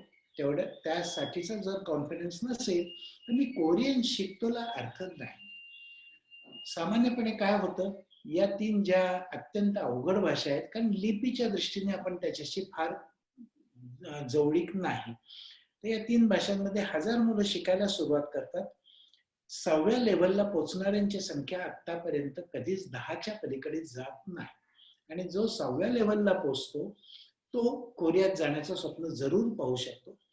मूळचा मुद्दा त्याने इंग्लिशवर कमांड मिळवावी. विचारल्या प्रश्नाला इंग्लिशमध्ये उत्तर म्हणण्यापेक्षा इंग्लिशमधनं तो कोणत्याही इंग्लिश माणसाशी संभाषण करू शकतो का इथपर्यंत पोचावं आणि त्याच्या जोडीला कोरियन शिकायला सुरुवात करावी. 3ऱ्या लेव्हलला पोचला तर त्याच्यात वर्ष किती द्यायची आणि तोपर्यंत अनुभव कशात घ्यायचा याच्याबद्दल त्याला विचार जरूर करता येईल. कोरियन कंपन्या भारतात येत आहेत. किंबहुना आज घटकेला आपल्या मोबाईल पासून कार पर्यंत आणि घरातल्या विविध गॅजेट्स पर्यंत सगळं कोरियन आलेलं आहे. पण या सगळ्यांच्या संदर्भात त्यांनी एम्प्लॉय केलेले ग्रॅज्युएट्स हे वेगळे आहेत. त्याला जर सुरुवात करायची असेल तर तेवढा पेशन्स असेल तर जरूर त्यांनी करावं. मूळचा मुद्दा मला आवडतंय आणि हे शिकलं की स्कोप खूप असतो. याच्याऐवजी कोरियन भाषेत काम करणारा एखादा ट्रान्सलेटर शोधावा, टेक्निकल ट्रान्स्क्रिप्शनिस्ट शोधावा आणि मग त्याच्यात तो पुढे जाईल. ओके. आणि हे फक्त कोरियन पुरतच नाही तर जर्मन शिकू का, फ्रेंच शिकू का, त्याच्यानंतर चायनीज शिकू का, म्हणजे मॅन्डरिन शिकू का, अरेबिक शिकू का, असा एक ट्रेंड आहे. अनेक भाषा विविध शहरात शिकता येतात. त्यांचे इन्स्टिट्यूट्स आहेत किंवा विद्यापीठांनी काढलेले कोर्सेस आहेत. 1 वर्षात सर्टिफिकेट कोर्स होतो, 2 वर्षात डिप्लोमा होतो, 3 वर्षात ऍडव्हान्स डिप्लोमा होतो. पण खऱ्या अर्थाने या भाषेमधली प्रगती कधी सुरू होते तर JNU सारख्या संस्थेमध्ये जाऊन तिथे तुम्ही मास्टर्स लेवलचा एखादा 1 वर्षाचा हँड्स ऑन कोर्स करतात, त्यावेळेला तुमची तिथे एंट्री होते. नाहीतर फसगत होणाऱ्यांची संख्या 990 आहे. वास्तव थोडस ब्लंटली मांडलेलं आहे. खरं. शुभम जाधव यांनी प्रश्न विचारलेला आहे की ऍग्रिकल्चरल मध्ये ग्रॅज्युएशन केल्यानंतर काय संधी आहेत? खरं सांगायचं तर 3 वर्षाच्या ऍग्रिकल्चरच्या ग्रॅज्युएशन मध्ये तो जेवढे विषय शिकला प्रत्येक विषयातनं संधी. आता त्या विषयांची यादी तुम्हाला माहित नाही, मी आता इथे सांगत बसत नाही. पण 3 वर्षात कमीत कमी त्यांनी 12 विषय तो शिकलेला आहे. त्या प्रत्येक विषयातनं त्याला संधी. उदाहरणार्थ बियाणे, त्यांची विक्री, खत, पेस्टिसाइड्स या सगळ्यांचं मार्केटिंग, त्याच वेळेला आज घटकेला जमिनीचा कस तपासणं, त्याच्या स्वरूपाचं टेस्टिंग, किंबहुना निरनिराळ्या हवामानात कोणकोणत्या स्वरूपाची पिकं येतात, पडीक जमिनीमध्ये कोणत्या स्वरूपाची पिकं घेतली जातात, पिकं आल्यानंतर त्याच्या उत्पादनाचं कुठे कुठे नंतरचं सगळं बाळणपण केलं जातं. न विकल्या गेलेल्या आंब्यांचा रस, डाळिंबांचा रस, संत्र्यापासून आज घटकेला ज्यूस तयार करणं, आवळ्यापासून पुढचे प्रॉडक्ट्स तयार करणं, अशा विविध गोष्टी आहेत. या सगळ्याच्या संदर्भात महत्वाची गोष्ट मी काय करू म्हणण्यापेक्षा आपण जे शिकलोय त्या विषयांच्याकडे, त्या 2 विषयांची सांगड घालण्याकडे आणि सगळ्यात महत्वाचा ऍग्री ग्रॅज्युएट करता मुंबई पुणे नसून तालुक्याचा प्लेस, जिल्ह्याचं गाव, छोटी गावं, छोट्या बाजारपेठा या सगळ्यांच्या मध्ये प्रचंड स्वरूपाची वाढ होतीये आणि ही भारतभरात होतीये. कुठे शिकायचं त्याच्यापेक्षा कुठे काम करायचं याच्यावर त्यांनी फोकस करावा. याला जर त्याची तयारी असेल तर त्याच्या पुढे कोणत्याही स्वरूपाचा शंकेचा सूर राहणार नाही. विनायक बाळ यांनी प्रश्न विचारलाय. ते कोकणात शिक्षक आहेत आणि त्यांचा प्रश्न आहे की इथली बरीच मुलं मुंबईची वाट धरतात एकदा शाळा संपल्यानंतर, तर त्यांच्यासाठी वेगळा मार्ग काय असू शकतो? म्हणजे फक्त मुंबईतच किंवा पुण्यात मोठ्या शहरातच नोकरीच्या संधी आहेत का? कोकणासारख्या ठिकाणी किंवा इतरही छोट्या गावांमध्ये नोकरीच्या रोजगाराच्या संधी कशा शोधाव्या? नोकरीच्या संधी असा शब्द असेल तर त्या मोठ्या शहरातच आहे. आणि स्वयंरोजगाराच्या संधी या दिशेला जायचं असेल किंवा स्वतःच काही जर उभं करायचं असेल तर कोकणात भरपूर संधी आहेत. हे नीट लक्षात घ्यायचं. उदाहरणार्थ कोकणच्या सुपारी गोळा करायला कुठला माणूस येतो हो? रोठे गोळा करायला मोठ्या गावचाच माणूस येतो ना. मग तेच काम आज गटकेला चांगल्या पद्धतीत करून त्या माणसाकडे जर रेडीमेड रेकनर सारखं दिलं तर हापूस नावाचा सिनेमा येऊन गेला. हापूस सिनेमातला दलाल आठवतोय ना, तो कुठनं येतो? मग त्याच्याऐवजी गावात चाललेले प्रयोग, ऍग्रिकल्चरचे प्रयोग करणारी माणसं निवडून त्यांच्या संदर्भात काही करायचं असेल तर करता येतं. ऍग्रो प्रोडक्टच्या संदर्भात आज गटकेला कामाच्या रेट्यामुळे एकाही मुंबईकर घरामध्ये रेडी रेकनर सारख्या सगळे पदार्थ विकत आणले जातात. माझ्याही घरात आज गटकेला जर काउंटरला एखादा पदार्थ रेडीमेड जर मला मिळत असेल तर तो विकत घेतला तो त्याच्यातले 60% प्रॉडक्ट्स हे कोकणचे असतात. पोह्याचे मिरगुंड असून देत, फणसाचे पोळी असून देत, तळलेले फणसाचे गरे असून देत, केळ्याचे काप असून देत, आंब्याचे साठवण असू देत, मग या सगळ्याच्या संदर्भात तो गावात राहून याच्या संदर्भात जर त्याने काही केलं, विविध स्वरूपाच्या आज गटकेला खोबऱ्याचे पदार्थ, म्हणजे या सगळ्याच्या संदर्भात गावात राहून काही करायचं असेल तर त्याला नीट पहिल्यांदा अभ्यास करावा लागेल. हे कशातनं काय करता येईल. नाही तर नोकरीच पाहिजे, आणि ती नोकरी पाहिजे असेल तर मोठ्या गावात जाणं, ज्याला एक वेगळा शब्द वापरतो 5 लाखाच्या पलीकडे वस्ती असलेल्या शहरात जाणं, याला पर्याय राहत नाही. अन्यथा टुरिझम मध्ये कोकण खूप डेव्हलप होतंय. टुरिझमचा एखादा त्यांनी डिप्लोमा जरी कंप्लीट केला आणि थोडीशी इन्व्हेस्टमेंट केली तरी सुद्धा कोकणमध्ये होमस्टे नावाचा प्रकार आलेला आहे. त्या होमस्टेचं कंपायलेशन करून मी तुम्हाला होमस्टे करता जागा मिळवून देतो. मुंबईतल्या लोकांना आणणं, नेणं, पोचवणं आणि त्यांची व्यवस्था बघणं, याच्यातनं तो ट्रॅव्हल टुरिझमचा एक सुंदर व्यवसाय नक्की करू शकतो. जयवंत कुलकर्णी यांनी प्रश्न विचारलेला आहे की करोना काळाने सगळी बरीच समीकरणं बदललेली आहेत, करिअरची सुद्धा. ट्रॅव्हल टुरिझम इंडस्ट्रीला फटका बसलेला आहे. तर तुम्हाला काय वाटतं की यानंतर कोणती क्षेत्र आहेत जी कायम राहतील, ज्यांच्यामध्ये कायम उत्तम वाव राहील, आणि कुठली क्षेत्र नव्याने समोर येतील? ट्रॅव्हल टुरिझम फक्त 2021 मध्ये मागे पडणार आहे. 2020 मध्ये प्रचंड फटका बसलाय. 2021 मध्ये काही घडणार नाहीये, कारण सोशल डिस्टन्सिंगमुळे त्याच्यावर आलेल्या गोष्टी. पण आज गटकेला सर्व स्वरूपाची 3 स्टार हॉटेल सुरू झाली, 5 स्टार हॉटेल सुरू झाले, तर रिसॉर्ट सुरू झालेले आहेत.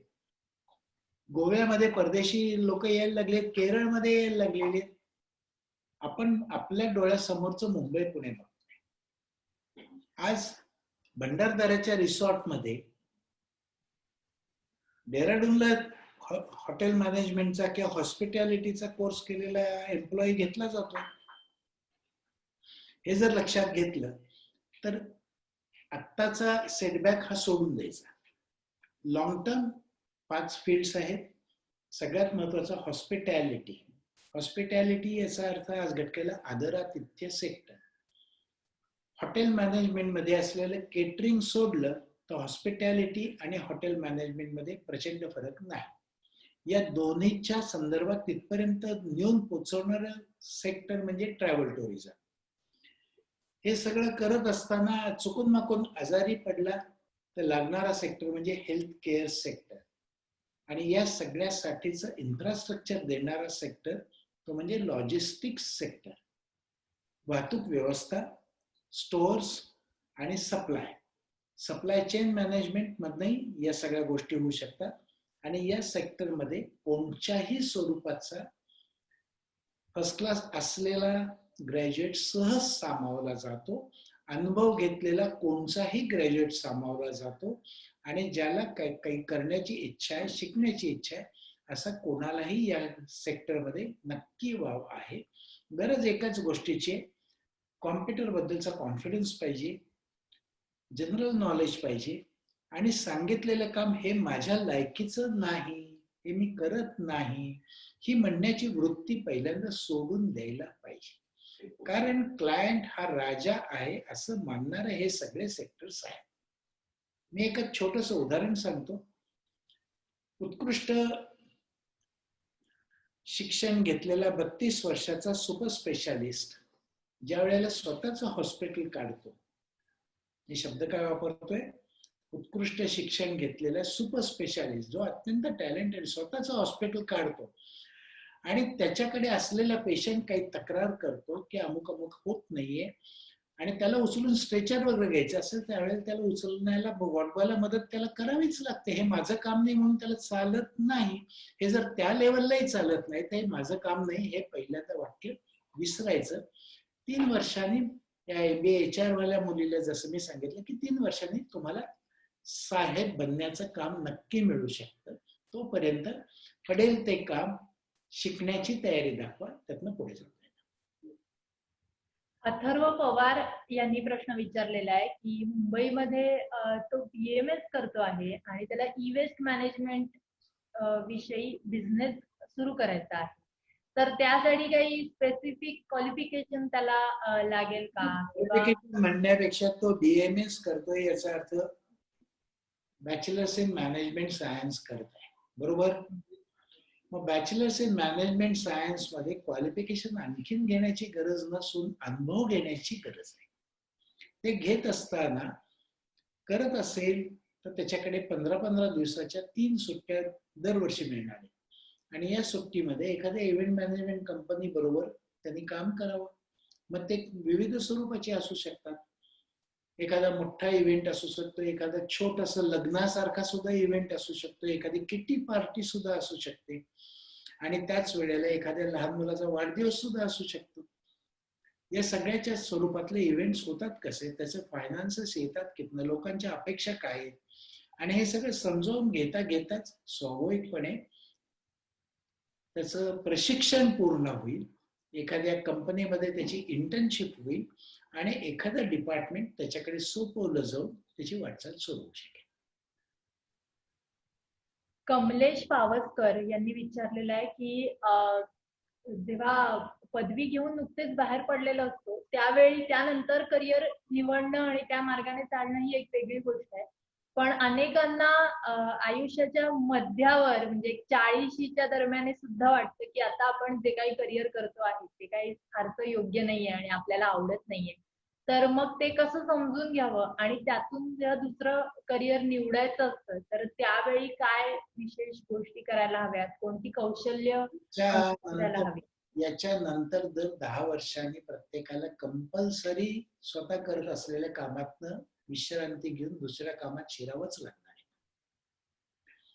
हे जर लक्षात घेतलं तर कोणचं काम आवडतंय ते कसं कसं केलं जातं त्यासाठीची कौशल्य कोणचीही शिकण्याची सुरुवात असते. कमलेश पवार सध्या काय करतात मला माहित नाही, त्यांचं वय त्यांनी सांगितलेलं नाहीये, पण मी उलट म्हणतो की ते काहीही करत असले तर त्यांना जे आवडतंय त्यात काम करणाऱ्या माणसांना त्यांनी भेटावं, त्यांचं प्रशिक्षण कशात झालं ते समजून घ्यावं आणि ते जर समजून घेतलं तर स्वाभाविकपणे ते म्हणजे नोकरी चालू ठेवून एक वर्षभर त्या स्वरूपाच्या कौशल्य आपण शिकू शकतो का याच्याबद्दल विचार करता येतो. एक छोटंसं उदाहरण देतो. फ्रंट ऑफिस मध्ये युजली कोणत्याही 12वी झालेल्या मुलाला सुद्धा प्रवेश मिळू शकतो. फ्रंट ऑफिस मध्ये रिसेप्शनचं काम ग्रॅज्युएटच पाहिजे का? नाही, पण 12वी ते ग्रॅज्युएट होत असताना त्या फ्रंट ऑफिस मध्ये बसून फक्त फोन कॉल्स घेतले, फायली व्यवस्थित ठेवल्या, आल्या गेल्याचं स्वागत केलं, या ऐवजी आपल्या ऑफिसात वेगवेगळ्या डिपार्टमेंटमध्ये कोणकोणची कामं चालतात याची जर इत्थंभूत माहिती घेतली तर हळूहळू ती कामं शिकणं हे त्या प्रत्येकाला नक्की शक्य असतं. मग या कामामध्ये आपण जर कॉमर्स ग्रॅज्युएट असलो तर अकाउंट्स मध्ये शिरायचं का, सेल्स मध्ये शिरायचं का, मार्केटिंग मध्ये शिरायचं का, सॅलरी मध्ये शिरायचं का, टॅक्सेशन मध्ये शिरायचं का, याच्याबद्दलचं एखादं क्वालिफिकेशन BCom झाल्यावर DTI सारखं करून सुद्धा शिरता येतं. मार्केटिंग मध्ये शिरायचं असेल तर मार्केटिंगचा एखादा कोर्स आपण करून शिकता येतं. थोडक्यात पदवी घेत असताना किंवा पदवी घेऊन काम करायला सुरुवात केल्याशिवाय आपण जिथे काम करतो, ज्या ऑर्गनायझेशन करता करतो, त्यांचा होलिस्टिक समग्र संपूर्णपणे विचार करायला पाहिजे. उदाहरणार्थ, कार्यक्रम सुरू करताना स्वाती मॅडमनी उल्लेख काय केला की अमका अमका स्पॉन्सर आहे, त्याच वेळेला हा कार्यक्रम असा असा होणार आहे आणि त्याच्या जोडीला या कार्यक्रमाचं कारण अमुक अमुक आहे. या सगळ्या गोष्टीचा होलिस्टिक विचार केला तर मग वाचक कोण, प्रेक्षक कोण, स्पॉन्सरर्स कोण आणि दुसऱ्या दिवशी आलेली बातमी कोणापर्यंत कशी पोचणार आहे, त्याच्या संदर्भातलं मार्केटिंग करणारा नेमकेपणाने ती बातमी पोचवणारा वेगळा कोण, या सगळ्याचा असा विचार जो करू शकतो तो जर्नलिझम मध्ये. नुसतं जर्नलिझम केलं म्हणून एंट्री अशातला भाग नाही, त्यातल्या कोणत्याही कपॅसिटीत तो एंट्री घेऊ शकतो ना. मग ब्रँडिंग मध्ये तो जाऊ शकतो, सेल्स मध्येही जाऊ शकतो, मार्केटिंग मध्येही जाऊ शकतो, अकाउंट्स मध्येही जाऊ शकतो. आणि अशा स्वरूपाचं प्रत्येक इंडस्ट्रीमध्ये वेगवेगळे रस्ते नक्की उपलब्ध असतात. अर्चना यांनी प्रश्न विचारलाय की त्यांच्या मुलाने MS केलेला आहे पण त्याला काही नोकरी मिळालेली नाही आणि बहुतेक परदेशात केलेलं असावं, कारण त्या म्हणतात की भारतात परत आलेला आहे तो आणि खूप कठीण परिस्थितीतून जाते.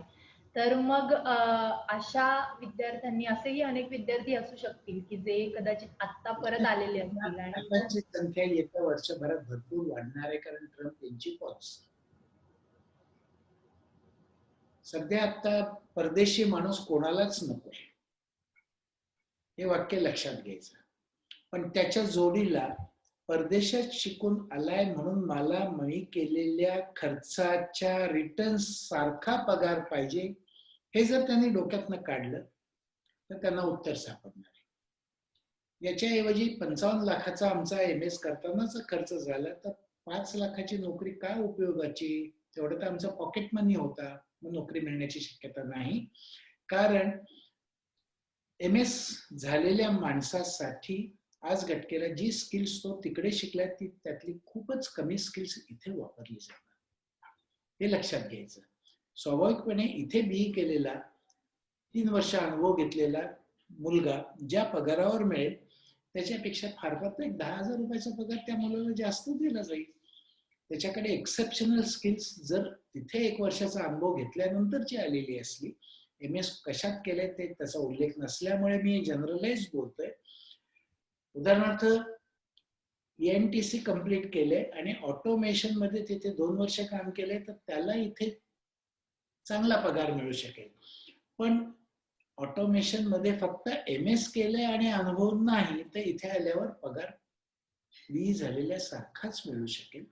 तेव्हा 2 वर्षाचा अनुभव घेण्याची तयारी ठेवावी. नोकरी नक्की त्याच्याकरता वाट बघतीये, फक्त पगार ऐकून नकार देऊ नये एवढीच माझी त्यांना विनंती आहे. कारण सध्याचे दिवस बेकारीचे आहेत, पण बेकार असले तरी काम करण्याची तयारी असलेली माणसांच्या शोधात सर्व इंडस्ट्रीज आहेत. या सगळ्याच्या संदर्भात मी एक छोटंसं उदाहरण देतो.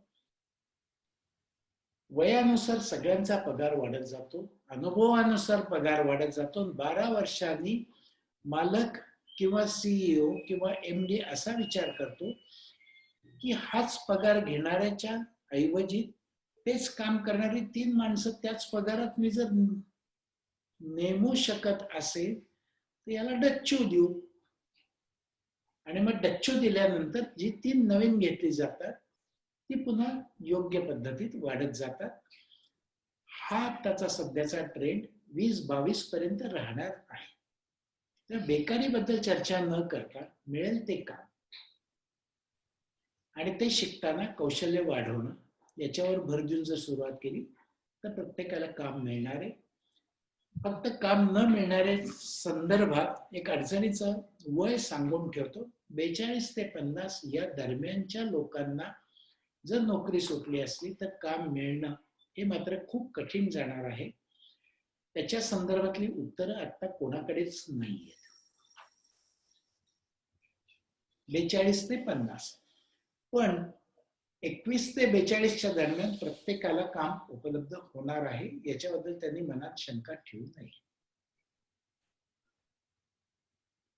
याच संदर्भाने आणखीन 2-3 प्रश्न होते की परदेशी शिक्षणाविषयी त्यांनी विचारलेलं होतं की आतापर्यंत या शिक्षणाचं खूप काय ग्लॅमर म्हणतो अगदी तसंच होतं, पण आता मात्र बऱ्यापैकी बदलले आहेत, त्याकडे पाहण्याचा दृष्टिकोन बदललेला आहे. तर परदेशी शिक्षण संधींविषयी थोडंसं सांगाल की कशा राहतील त्या संधी आणि काय त्याचं पुढे वाव काय असेल त्याच्यामध्ये? जरा न आवडणारा उत्तर मला द्यावं लागणार आहे. अमेरिकेत किंवा इंग्लंडमध्ये जाऊन राहण्याचं स्वप्न सध्या 8वी पासून पडायला लागलं. त्यातनं इंटरनॅशनल स्कूलमध्ये किंवा ज्या शाळांची फी 1 लाख रुपयाच्या पुढे आहे तिथं तर एवढीच चर्चा असते डबा खाताना. घरचा डबा नसतो तिथे, तिथे दिलेलं लंच असतं आणि त्याच वेळेला 12वी नंतर मी SAT देऊन शिकायला जाणार का, ग्रॅज्युएट झाल्या तिकडे जाणार का, आणि इथं नाही राहायचं मला. ही जी सगळी स्वप्न आहेत, या स्वप्नांच्या मध्ये ही स्वप्न पाहण्याच्या पेक्षा आपले SATचे मार्क किती आहेत आणि GREचे मार्क किती आहेत याच्यावर बेस्ड ही सगळी खरी उत्तर आहेत. उदाहरणार्थ SATचे मार्क ज्यांचे 1300च्या पुढे आहेत त्यांच्यासाठी 12वी नंतर शिकायला जर जायचं असेल तर तिथलं चांगलं कॉलेज वाट पाहत आहे, चांगल्या ऑपॉर्च्युनिटीज आहेत आणि त्या कॉलेजमधनं बाहेर पडल्यावर जसं मी इथे बोललो की 1% पॅकेज मिळतं, तशा स्वरूपाची त्या सगळ्या संस्था आहेत. या उलट 900 950चा SATचा स्कोअर असलेल्यांसाठी सुद्धा प्रत्येक शहरात प्रत्येक मोठ्या रस्त्याला परदेशात पाठवणाऱ्या विविध एजन्सीज अवेलेबल आहेत. प्रत्येक शहरात प्रत्येक मोठ्या रस्त्याला एजन्सीज आहेत जे 900 950 पासून मुलांना तिकडे पाठवून देतात. आणि मग कसं होतं की तिथे कुठल्या तरी कॉलेजात सांगताना ते अमक्या विद्यापीठात गेलं सांगतो, आपण विद्यापीठ हे मास्टर्सला सुरू होतं हे विसरलं जातं. तेव्हा एक बॉर्डर लाईन 1300च्या पुढचा स्कोअर पाहिजे SATचा, तो नसेल तर पुन्हा देऊ शकतो, थांबू शकतो.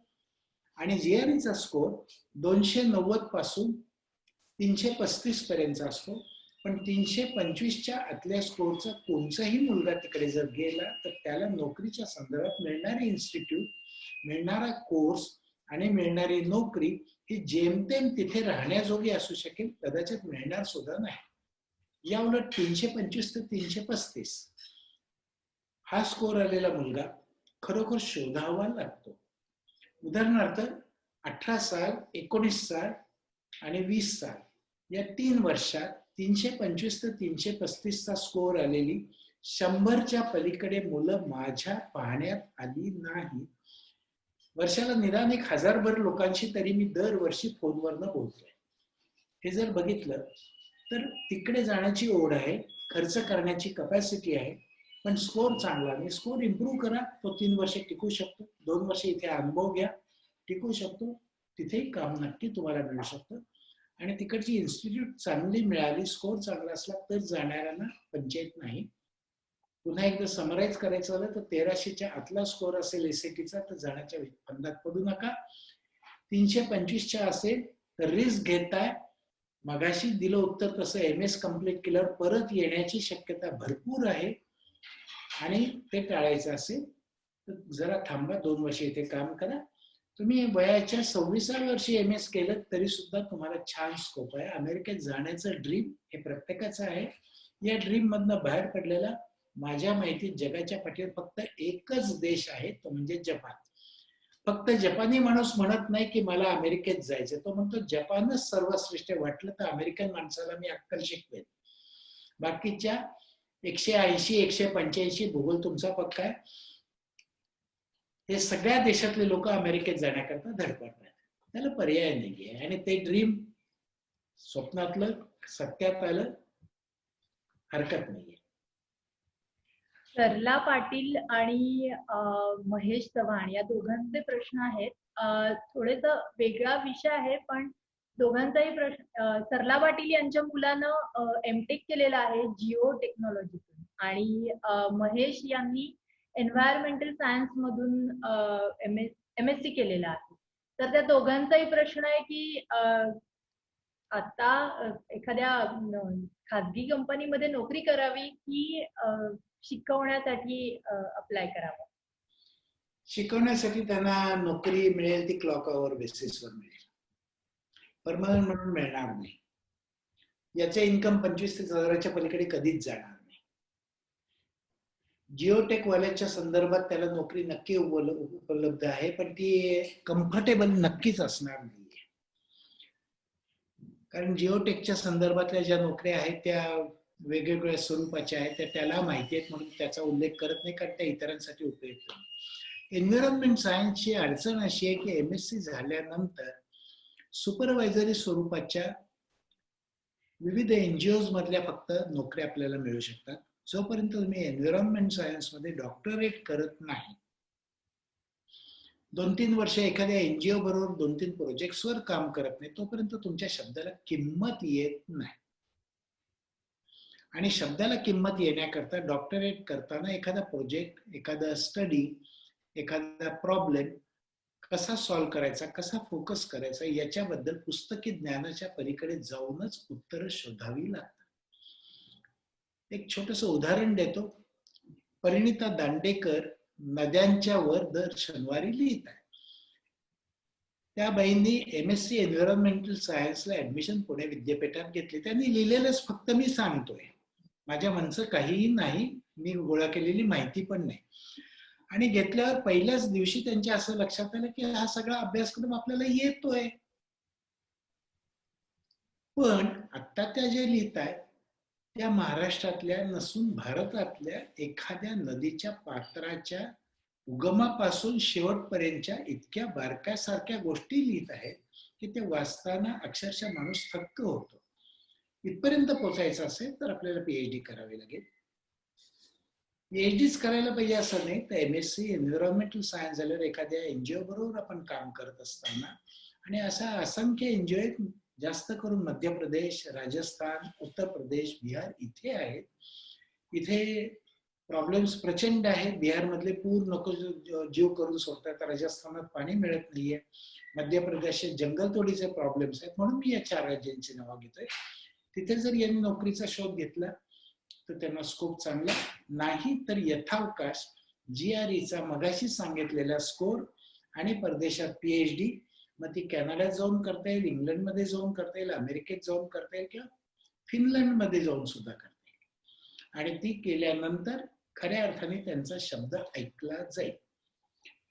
दुर्दैव असं आहे, मी मुद्दाहून थोडंसं चेष्टेत असं सांगतो, रस्त्यात थुंकू नका हे मोदींपासून मुख्यमंत्र्यांपर्यंत आणि शहराच्या कमिशनर पासून पोलीस कमिशनर पर्यंत सांगतोय. 500 रुपयाचा दंड करतोय, तरी आपण ऐकतोय का? ऐकत जर नाही, करोनाच्या काळात सुद्धा ऐकत नाही, तर या एन्व्हायरमेंटल सायन्स एमएससी केलेल्याचं कोण आणि कशा करता ऐकणार? सोपंसं उदाहरण दिलेलं आहे. तेव्हा या दोघांनी शिकवण्याचा विचार तात्कालिक म्हणून करावा, रस्ता सापडेपर्यंत करावा, पण खरा जिओटेक वाल्याला नोकऱ्या नक्की उपलब्ध आहेत आणि एमएससी एन्व्हायरमेंट सायन्स वाल्याला अनुभव आणि पीएचडी हाच रस्ता घ्यावा लागेल. राजदीप चव्हाण यांनी प्रश्न विचारलेला आहे. सध्या सगळीकडे ऑनलाईन टीचिंग सुरू आहे कारण शाळा बंद आहे. तर ते म्हणतात की सर्व शिक्षकांच्या वतीने मला हा प्रश्न विचारायचा आहे की माझं एमएससी फिजिक्स झालंय आणि लॉकडाऊनच्या आधी नोकरी गेली आहे, म्हणजे कदाचित जस्ट सुरुवात झाल्यावर गेली असेल, तर तेव्हापासून ऑनलाईन टीचिंग करायला सुरुवात केलेली आहे आणि हे आता किती काळ सुरू राहील आणि नवी नोकरी शोधावी का की ह्यातच पुढे करिअर करावं ऑनलाईन टीचिंग? सांगायचं तर सोन्याची 10 तोळ्याची चिप त्यांच्या हातात आहे आणि त्या चिपचं मी डाग बनवू का लॉकर मध्ये ठेवू का काय करू असं तर मला प्रश्न विचारताय.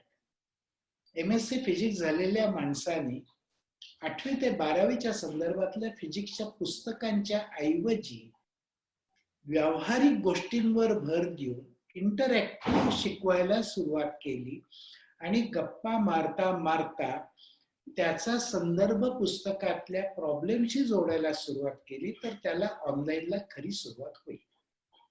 मी एक छोटस उदाहरण देतो. माझ्या समोर ट्यूबलाईट पण आहे, एलईडीचा दिवा पण आहे, CFL चा दिवा पण आहे. वर पंखा फिरतोय, त्याचा छोटासा रेग्युलेटर आहे आणि जुन्या घरात भला मोठा डब्बा रेग्युलेटर आहे. या सगळ्याच्या बद्दल जर गमतीत गोष्टी रूपाने हे शिक्षक ऑनलाईन मध्ये विद्यार्थ्याशी बोलायला लागले तर विद्यार्थी त्यांना चिकटेल. आणि विद्यार्थी जर चिकटला तर स्वाभाविकपणे मग याच्या मागची प्रिन्सिपल्स, मग हे सगळं प्रोड्यूस कसं होतं, आणि मग या सगळ्याच्या संदर्भातली थिअरी, आणि मग थिअरी सगळी छान समजेल. आता जेवढी म्हणून बाजारात ऍप्स आलेली आहेत ऑनलाईन एज्युकेशनची, याच्यातलं एखादा ऍप जर त्यांनी विकत घेतलं, ते वापरायला शिकले आणि त्यांनी सुरुवात 8वी पासून केली, 12वी पर्यंत ते जर पोचले तर नोकरीच्या कमीत कमी चौपट ते मिळवू शकतील याचा कॉन्फिडन्स त्यांना नक्की आहे. आणि त्याच्या जोडीला थोडस 10वीचं गणित, 11वीचं गणित हे सुद्धा ते सहज शिकवू शकतात, त्याची जोड द्यावी. नुसतं फिजिक्स शिकवतो याच्यावर राहू नये, कारण 12वीच्या फिजिक्समध्ये 70% गणित येतं हे त्यांनाही माहिती आहे. आणि ते जर 70% येतं तर ते 10वी 11वी संपतो ना. 12वीचं गणित शिकवण्याची गरज नाही आहे. कॅल्क्युलस, इंटिग्रेशन, डेरिव्हेटिव्ह हे त्यांना जमेल अशी गॅरंटी नाही, कदाचित शिकू शकते. पण 10वी 11वीचं गणित आणि या 4 लेवलचं फिजिक्स हे शिकवावं.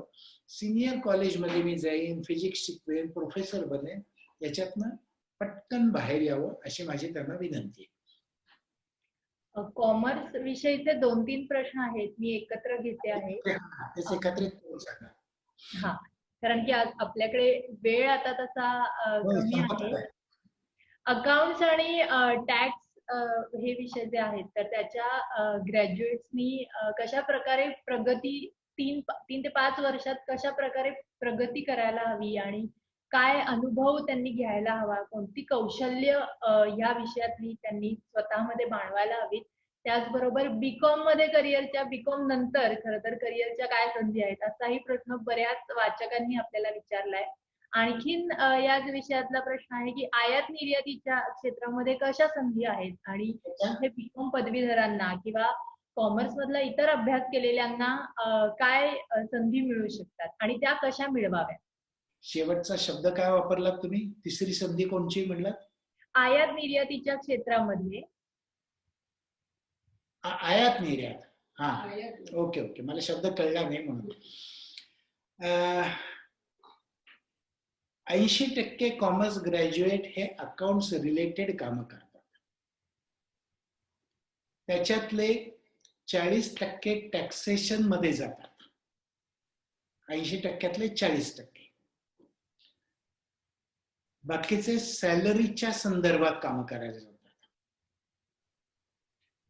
काही जण सेल्सच्या संदर्भात डेली जे काही सगळे आकडे येत असतात त्याच्यावर प्रोसेस करण्याचं काम करत असतात. मी एकंदरीत कॉमर्स नावाचं डिपार्टमेंट कसं चालतं याच्याबद्दल बोलतोय. आणि या सगळ्याच्या संदर्भात मार्केटिंग केल्याशिवाय आपण पुढे जात नाही. बल्कमध्ये आयात निर्यात नावाचा शब्द सुरू होतो.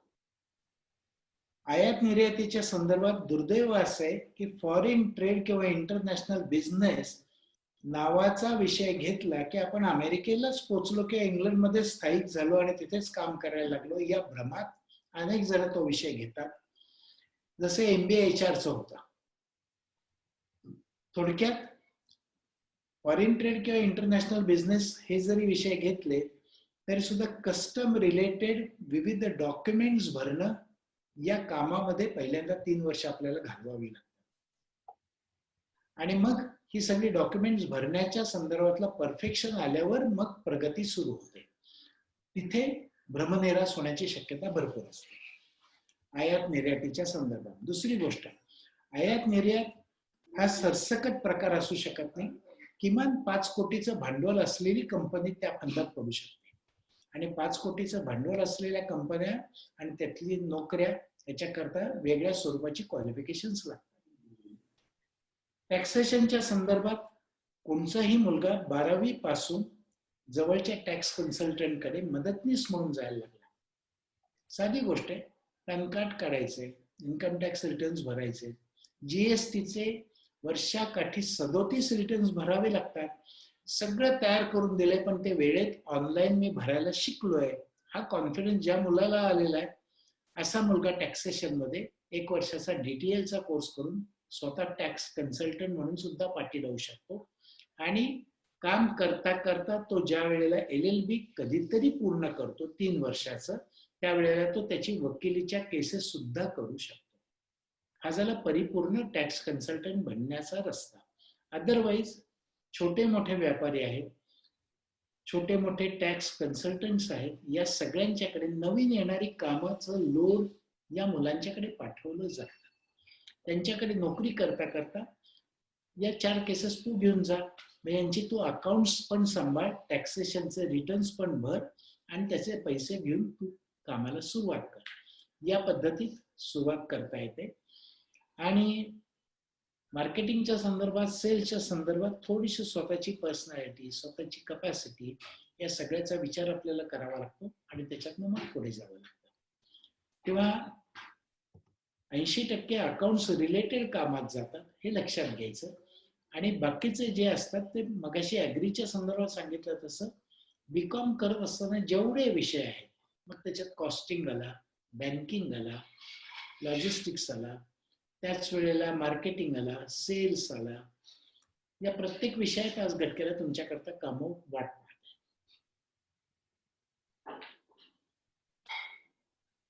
अभंग देशपांडे यांनी प्रश्न विचारलेला आहे की आर्थिक किंवा इतर काही कारणास्तव ज्यांना 10वी-12वीच्या पुढे शिक्षण घेता आलेलं नाही, त्यांच्यासाठी नोकरीच्या काय संधी असू शकतात आणि त्या कशा शोधाव्या?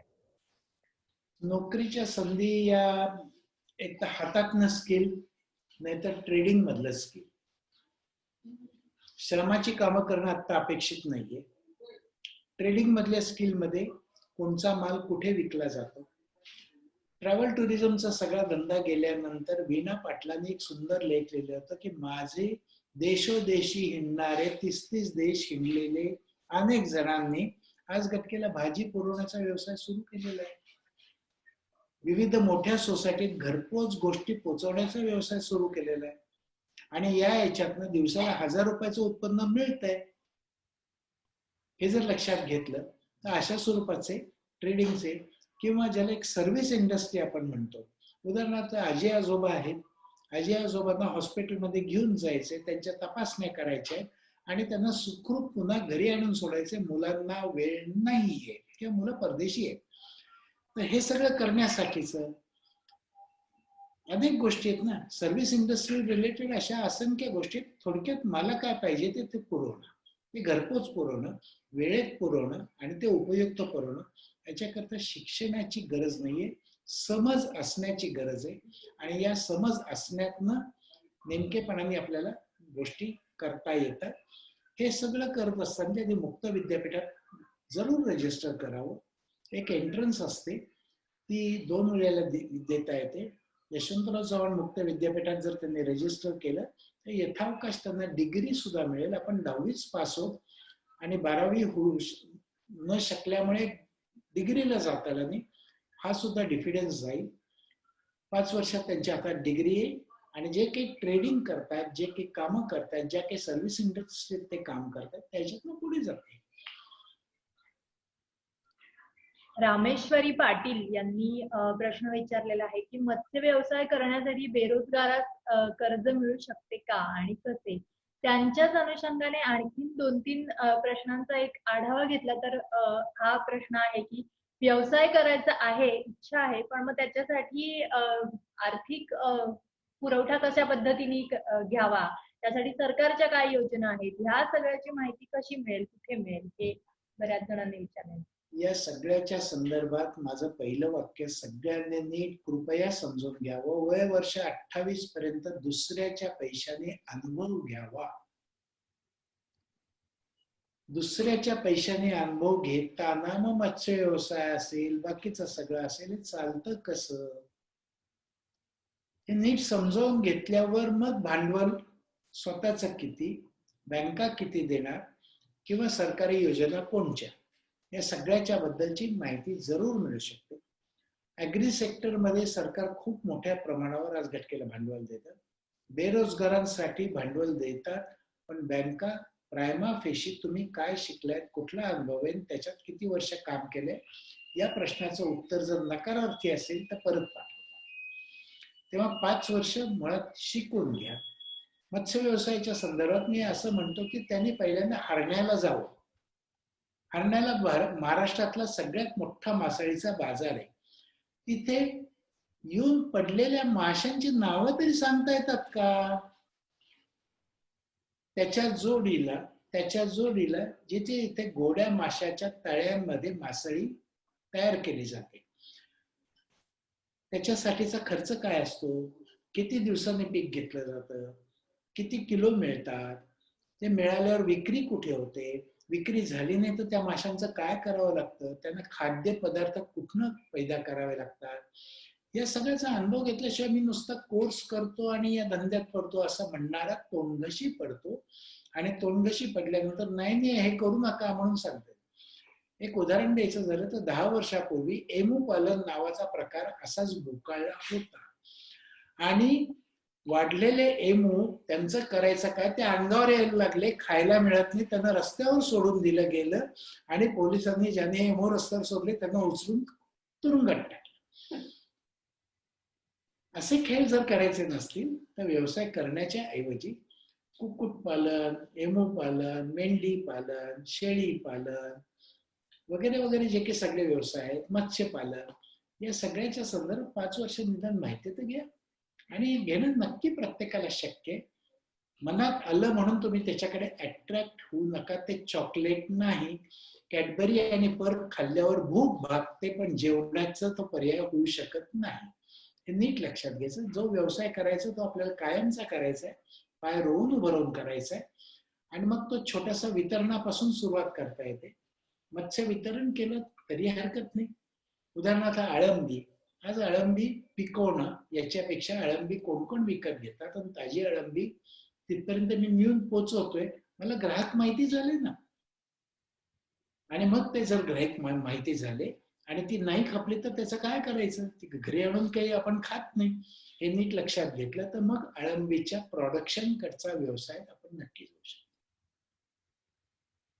अरविंद गाडगीळ यांनी प्रश्न विचारलाय. ते कॉमर्स ग्रॅज्युएट आहेत आणि त्यांना सध्या त्यांच्याकडे नोकरी नाहीये, पण IT मध्ये खूप त्यांना रस आहे. तर आता त्यांनी कशा पद्धतीने पुढे जावं? चुकून सुद्धा IT चा विचार करू नये. IT एनेबल्ड सर्व्हिसेस नावाचं क्षेत्र त्यांच्याकरता वाट पाहते. त्याच्याकरता त्यांनी एकच करावं की कॉम्प्युटर घेतलाय आणि त्याच्यावर सांगितलेलं काम मी तासाभरात कंप्लीट करून देतो, ही कॅपॅसिटी त्यांनी डेव्हलप करावी. मग ते काम मराठी टायपिंग असेल, इंग्लिश टायपिंग असेल, फॉर्मॅटिंग असेल, त्याला ग्राफिक डिझायनिंग असेल, त्याच वेळेला ते विविध फाईल्स मधनं सेंड करायचं असेल, या सगळ्याच्या संदर्भात ज्या मिनिटाला त्यांची पूर्ण कॅपॅसिटी ITS एनेबल्ड सर्व्हिसेस मध्ये त्यांची एंट्री नक्की होईल. IT जाऊ, पैसे कमवू, फॉरेनला जाऊ, हे साधं सोपं राहिलेलं नाही. त्यांच्या माहिती करता आकडेवारीतनं बोलायचं झालं तर बी कॉम्प्युटर सायन्स, BIT, MCA आणि MSc कॉम्प्युटर सायन्स झालेल्यांच्या पैकी फक्त 5% गेल्या 3 वर्षात नोकऱ्या मिळालेल्या आहेत. म्हणजे थोडक्यात 3 ते 5 वर्ष कॉम्प्युटर मध्येच काढून कॉम्प्युटरच शिकून त्यांनाही नोकऱ्या मिळत नसतील आणि ITत जाऊ, हे बीकॉम झालेल्या ऑड एजच्या माणसाने जर विचार करावा, एवढीच माझी त्यांना विनंती आहे. पण कॉम्प्युटर, लॅपटॉप हा प्रत्येकाला लागणार आहे. मोठ्या हॉटेलच्या वेटरला लागतो, मोठ्या हॉटेलच्या काउंटरला लागतो, बिलिंगला लागतो, सगळीकडे लागतो. साधी गोष्ट आहे, आज आपण कॅब करतो ओलाची, तो सुद्धा काय करतो, तो कॉम्प्युटरच वापरतो ना मोबाईल मध्ये, स्मार्टफोन मधनं. या सगळ्या गोष्टी आज आपल्याला छान जमतायत का? पैसे ट्रान्सफर करणं जमतंय का? बँकेच्या संदर्भातले व्यवहार जमतायत का? Yes, he has some niche in that product. Okay. शेवटचा प्रश्न आहे, सरकारी थोडा नोकरी कनेक्टिव्हिटीचा प्रॉब्लेम आलाय मला वाटतं इथे.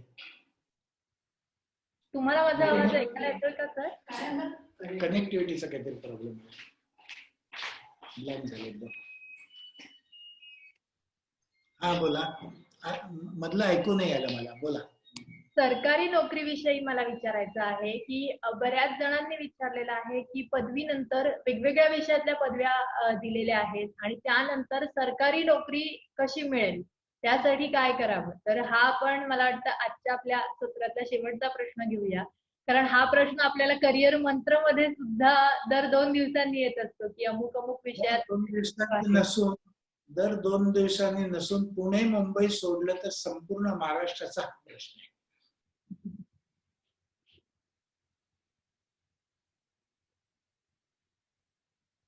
गेलो प्रत्येक ठिकाणची सरकारी नोकरी कशी मिळेल, कुठे मिळेल, हा प्रश्न विचारला जातो.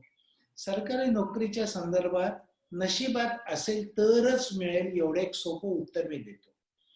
याचं महत्वाचं कारण असं, सरकारी नोकऱ्यांची उपलब्धी, त्याचा आकडा आणि विविध ग्रॅज्युएट्स होणाऱ्यांची संख्या, याचं प्रपोर्शन काहीच्या काही वेगळं आहे.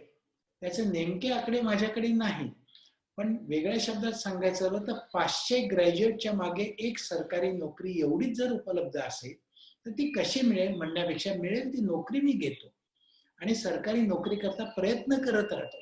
आणि तो प्रयत्न करत राहिला तर वयवर्ष 30 पर्यंत आपल्याला UPSC देता येते, वयवर्ष 37 पर्यंत MPSC देता येते.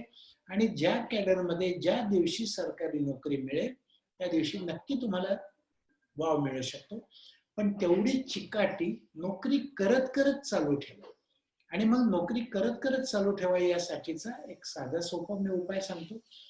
MPSC असेल, UPSC असेल, अचानकपणे मी सगळं सोडून देतो आणि त्याच्या अभ्यासाला लागतो याच्या ऐवजी रोज 1 तास फक्त अभ्यासक्रम काय एवढं समजून घेण्यात 1 वर्ष द्या. त्याच्यानंतर त्याच्या जोडीला करिअर वृत्तांताचं रोजचं वाचन चालू ठेवा. त्याच्यानंतर स्वतःचं GK तपासून बघा. GK तपासून बघितल्यानंतर GK तपासण्याच्या संदर्भात स्टँडर्ड क्वेश्चन पेपर्स MPSCचे, UPSCचे अवेलेबल आहेत. आणि हे सगळे तपासून घेतल्यानंतर प्रिलिम पर्यंतची जी आपली तयारी झाली आहे, तर मग प्रिलिमला बस. आज सकाळीच एक छोटासा व्हिडिओ माझ्या पुढे आला. त्याच्यातला एक UPSCचा प्रश्न होता. मी तो प्रश्न फक्त पोच करतो की नदीच्या मध्ये असलेलं नैसर्गिकरित्या तयार झालेलं सगळ्यात मोठं बेट कोणत्या नदीतून, त्या बेटाचं नाव काय. आता या प्रश्नाचं उत्तर ऐकणाऱ्यांच्या पैकी ज्याला येईल त्यांनी या फंदात पडावं, नाही तर पडू नये. माजुली बेट हे त्याचं नाव आहे, ब्रह्मपुत्रा नदीचं नाव. हे जर लक्षात घेतलं तर एक खटकन उत्तर देता येतंय का, नसेल तर निदान त्या दिशेला प्रयत्न तर कर. आणि मग तो प्रयत्न करता करता मगाशी सांगितलं तसं 10वीचं गणित लागणार आहे, व्हर्बल कॅपॅसिटी लागणार आहे, लॉजिक लागणार आहे. मी डॉंकी वर्क करून मी पुस्तकं पाठ करतो आणि या परीक्षा देतो असं नाहीये. आणि या सगळ्याच्या संदर्भात हे करत असताना 3-1 वर्षात तयारी करा. तोपर्यंत तुमचं वय 24 झालेलं असेल. MPSC करतात तरी 13 वर्ष हातात आहेत, घाई काहीच नाहीये ना. आणि यशस्वी उमेदवारांच्या संदर्भात जर बोलायचं झालं, 2000 पासून 2020 पर्यंत UPSCचे सर्व यशस्वी उमेदवारांची नावं मला पाठ आहेत. प्रत्येकाने मिळेल ते घेतलं आणि मग पुन्हा इम्प्रूव्हमेंट करता प्रयत्न केला. पहिल्या प्रयत्नात यशस्वी झालेले एका हाताच्या बोटावर मोजके आहेत. हे जर लक्षात घेतलं तर 1 वर्ष माहिती घेण्यात, 2 वर्ष, दुसरं वर्ष अभ्यास करण्यात, तिसरं वर्ष प्रिलिमची तयारी करण्यात.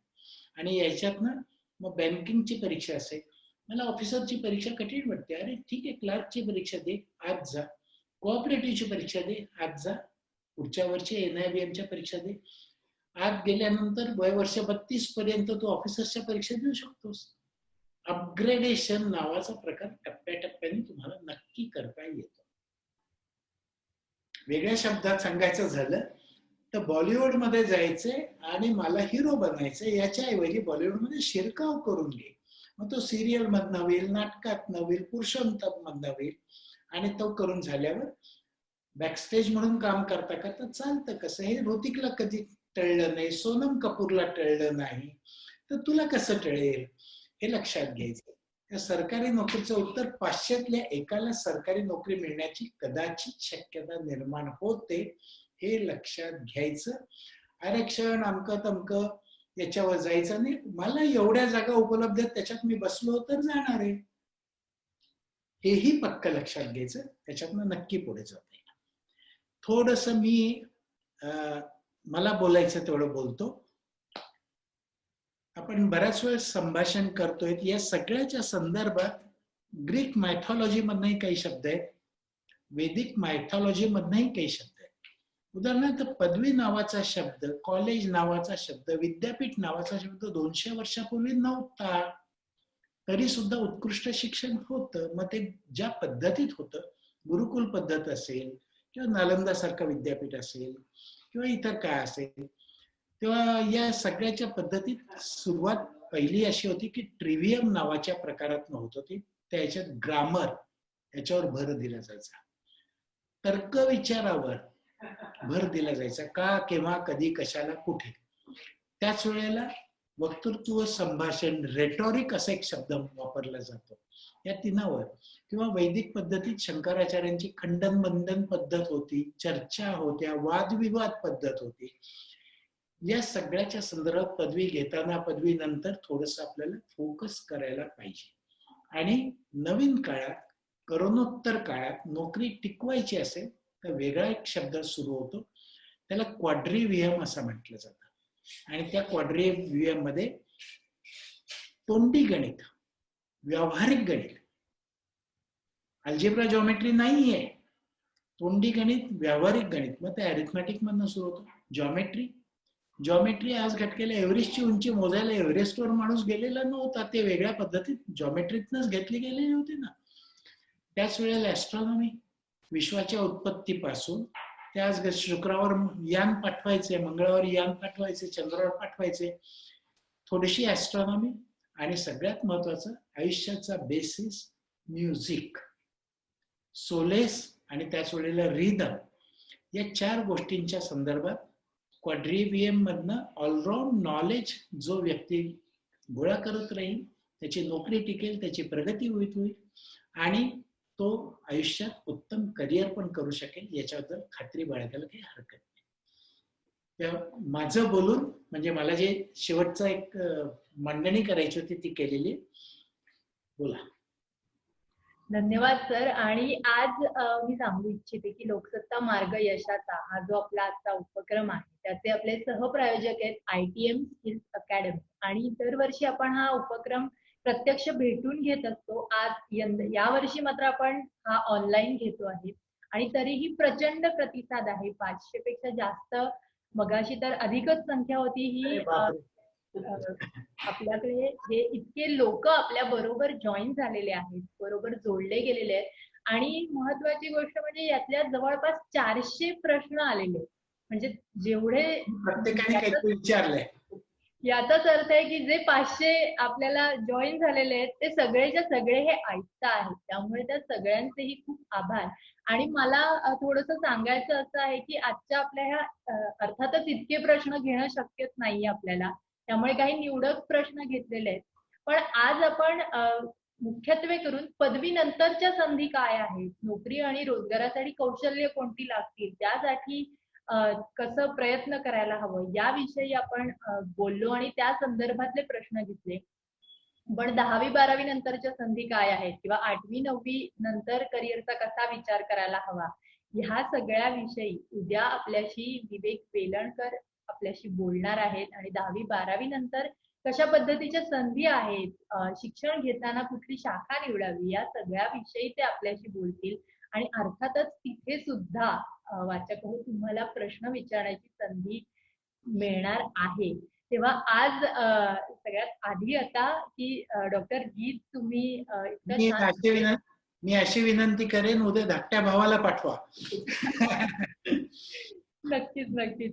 आणि डॉक्टर गीत तुमचे खूप आभार, कारण इतका वेळ दिलात, इतक्या प्रश्नांना उत्तरं दिलीत आणि इतकी विस्तृत माहिती दिली, त्याबद्दल तुमचे आभार. त्याचबरोबर आजचा आपला हा कार्यक्रम ज्याचे सहप्रायोजक आहेत ITM स्किल्स अकॅडमी, त्यांचे सुद्धा आभार. आणि आज या या सगळ्या उपक्रमामध्ये तो यशस्वी करण्यासाठी सहभागी झालेले तुम्ही सगळे वाचक हो, तुमचेही खूप खूप आभार.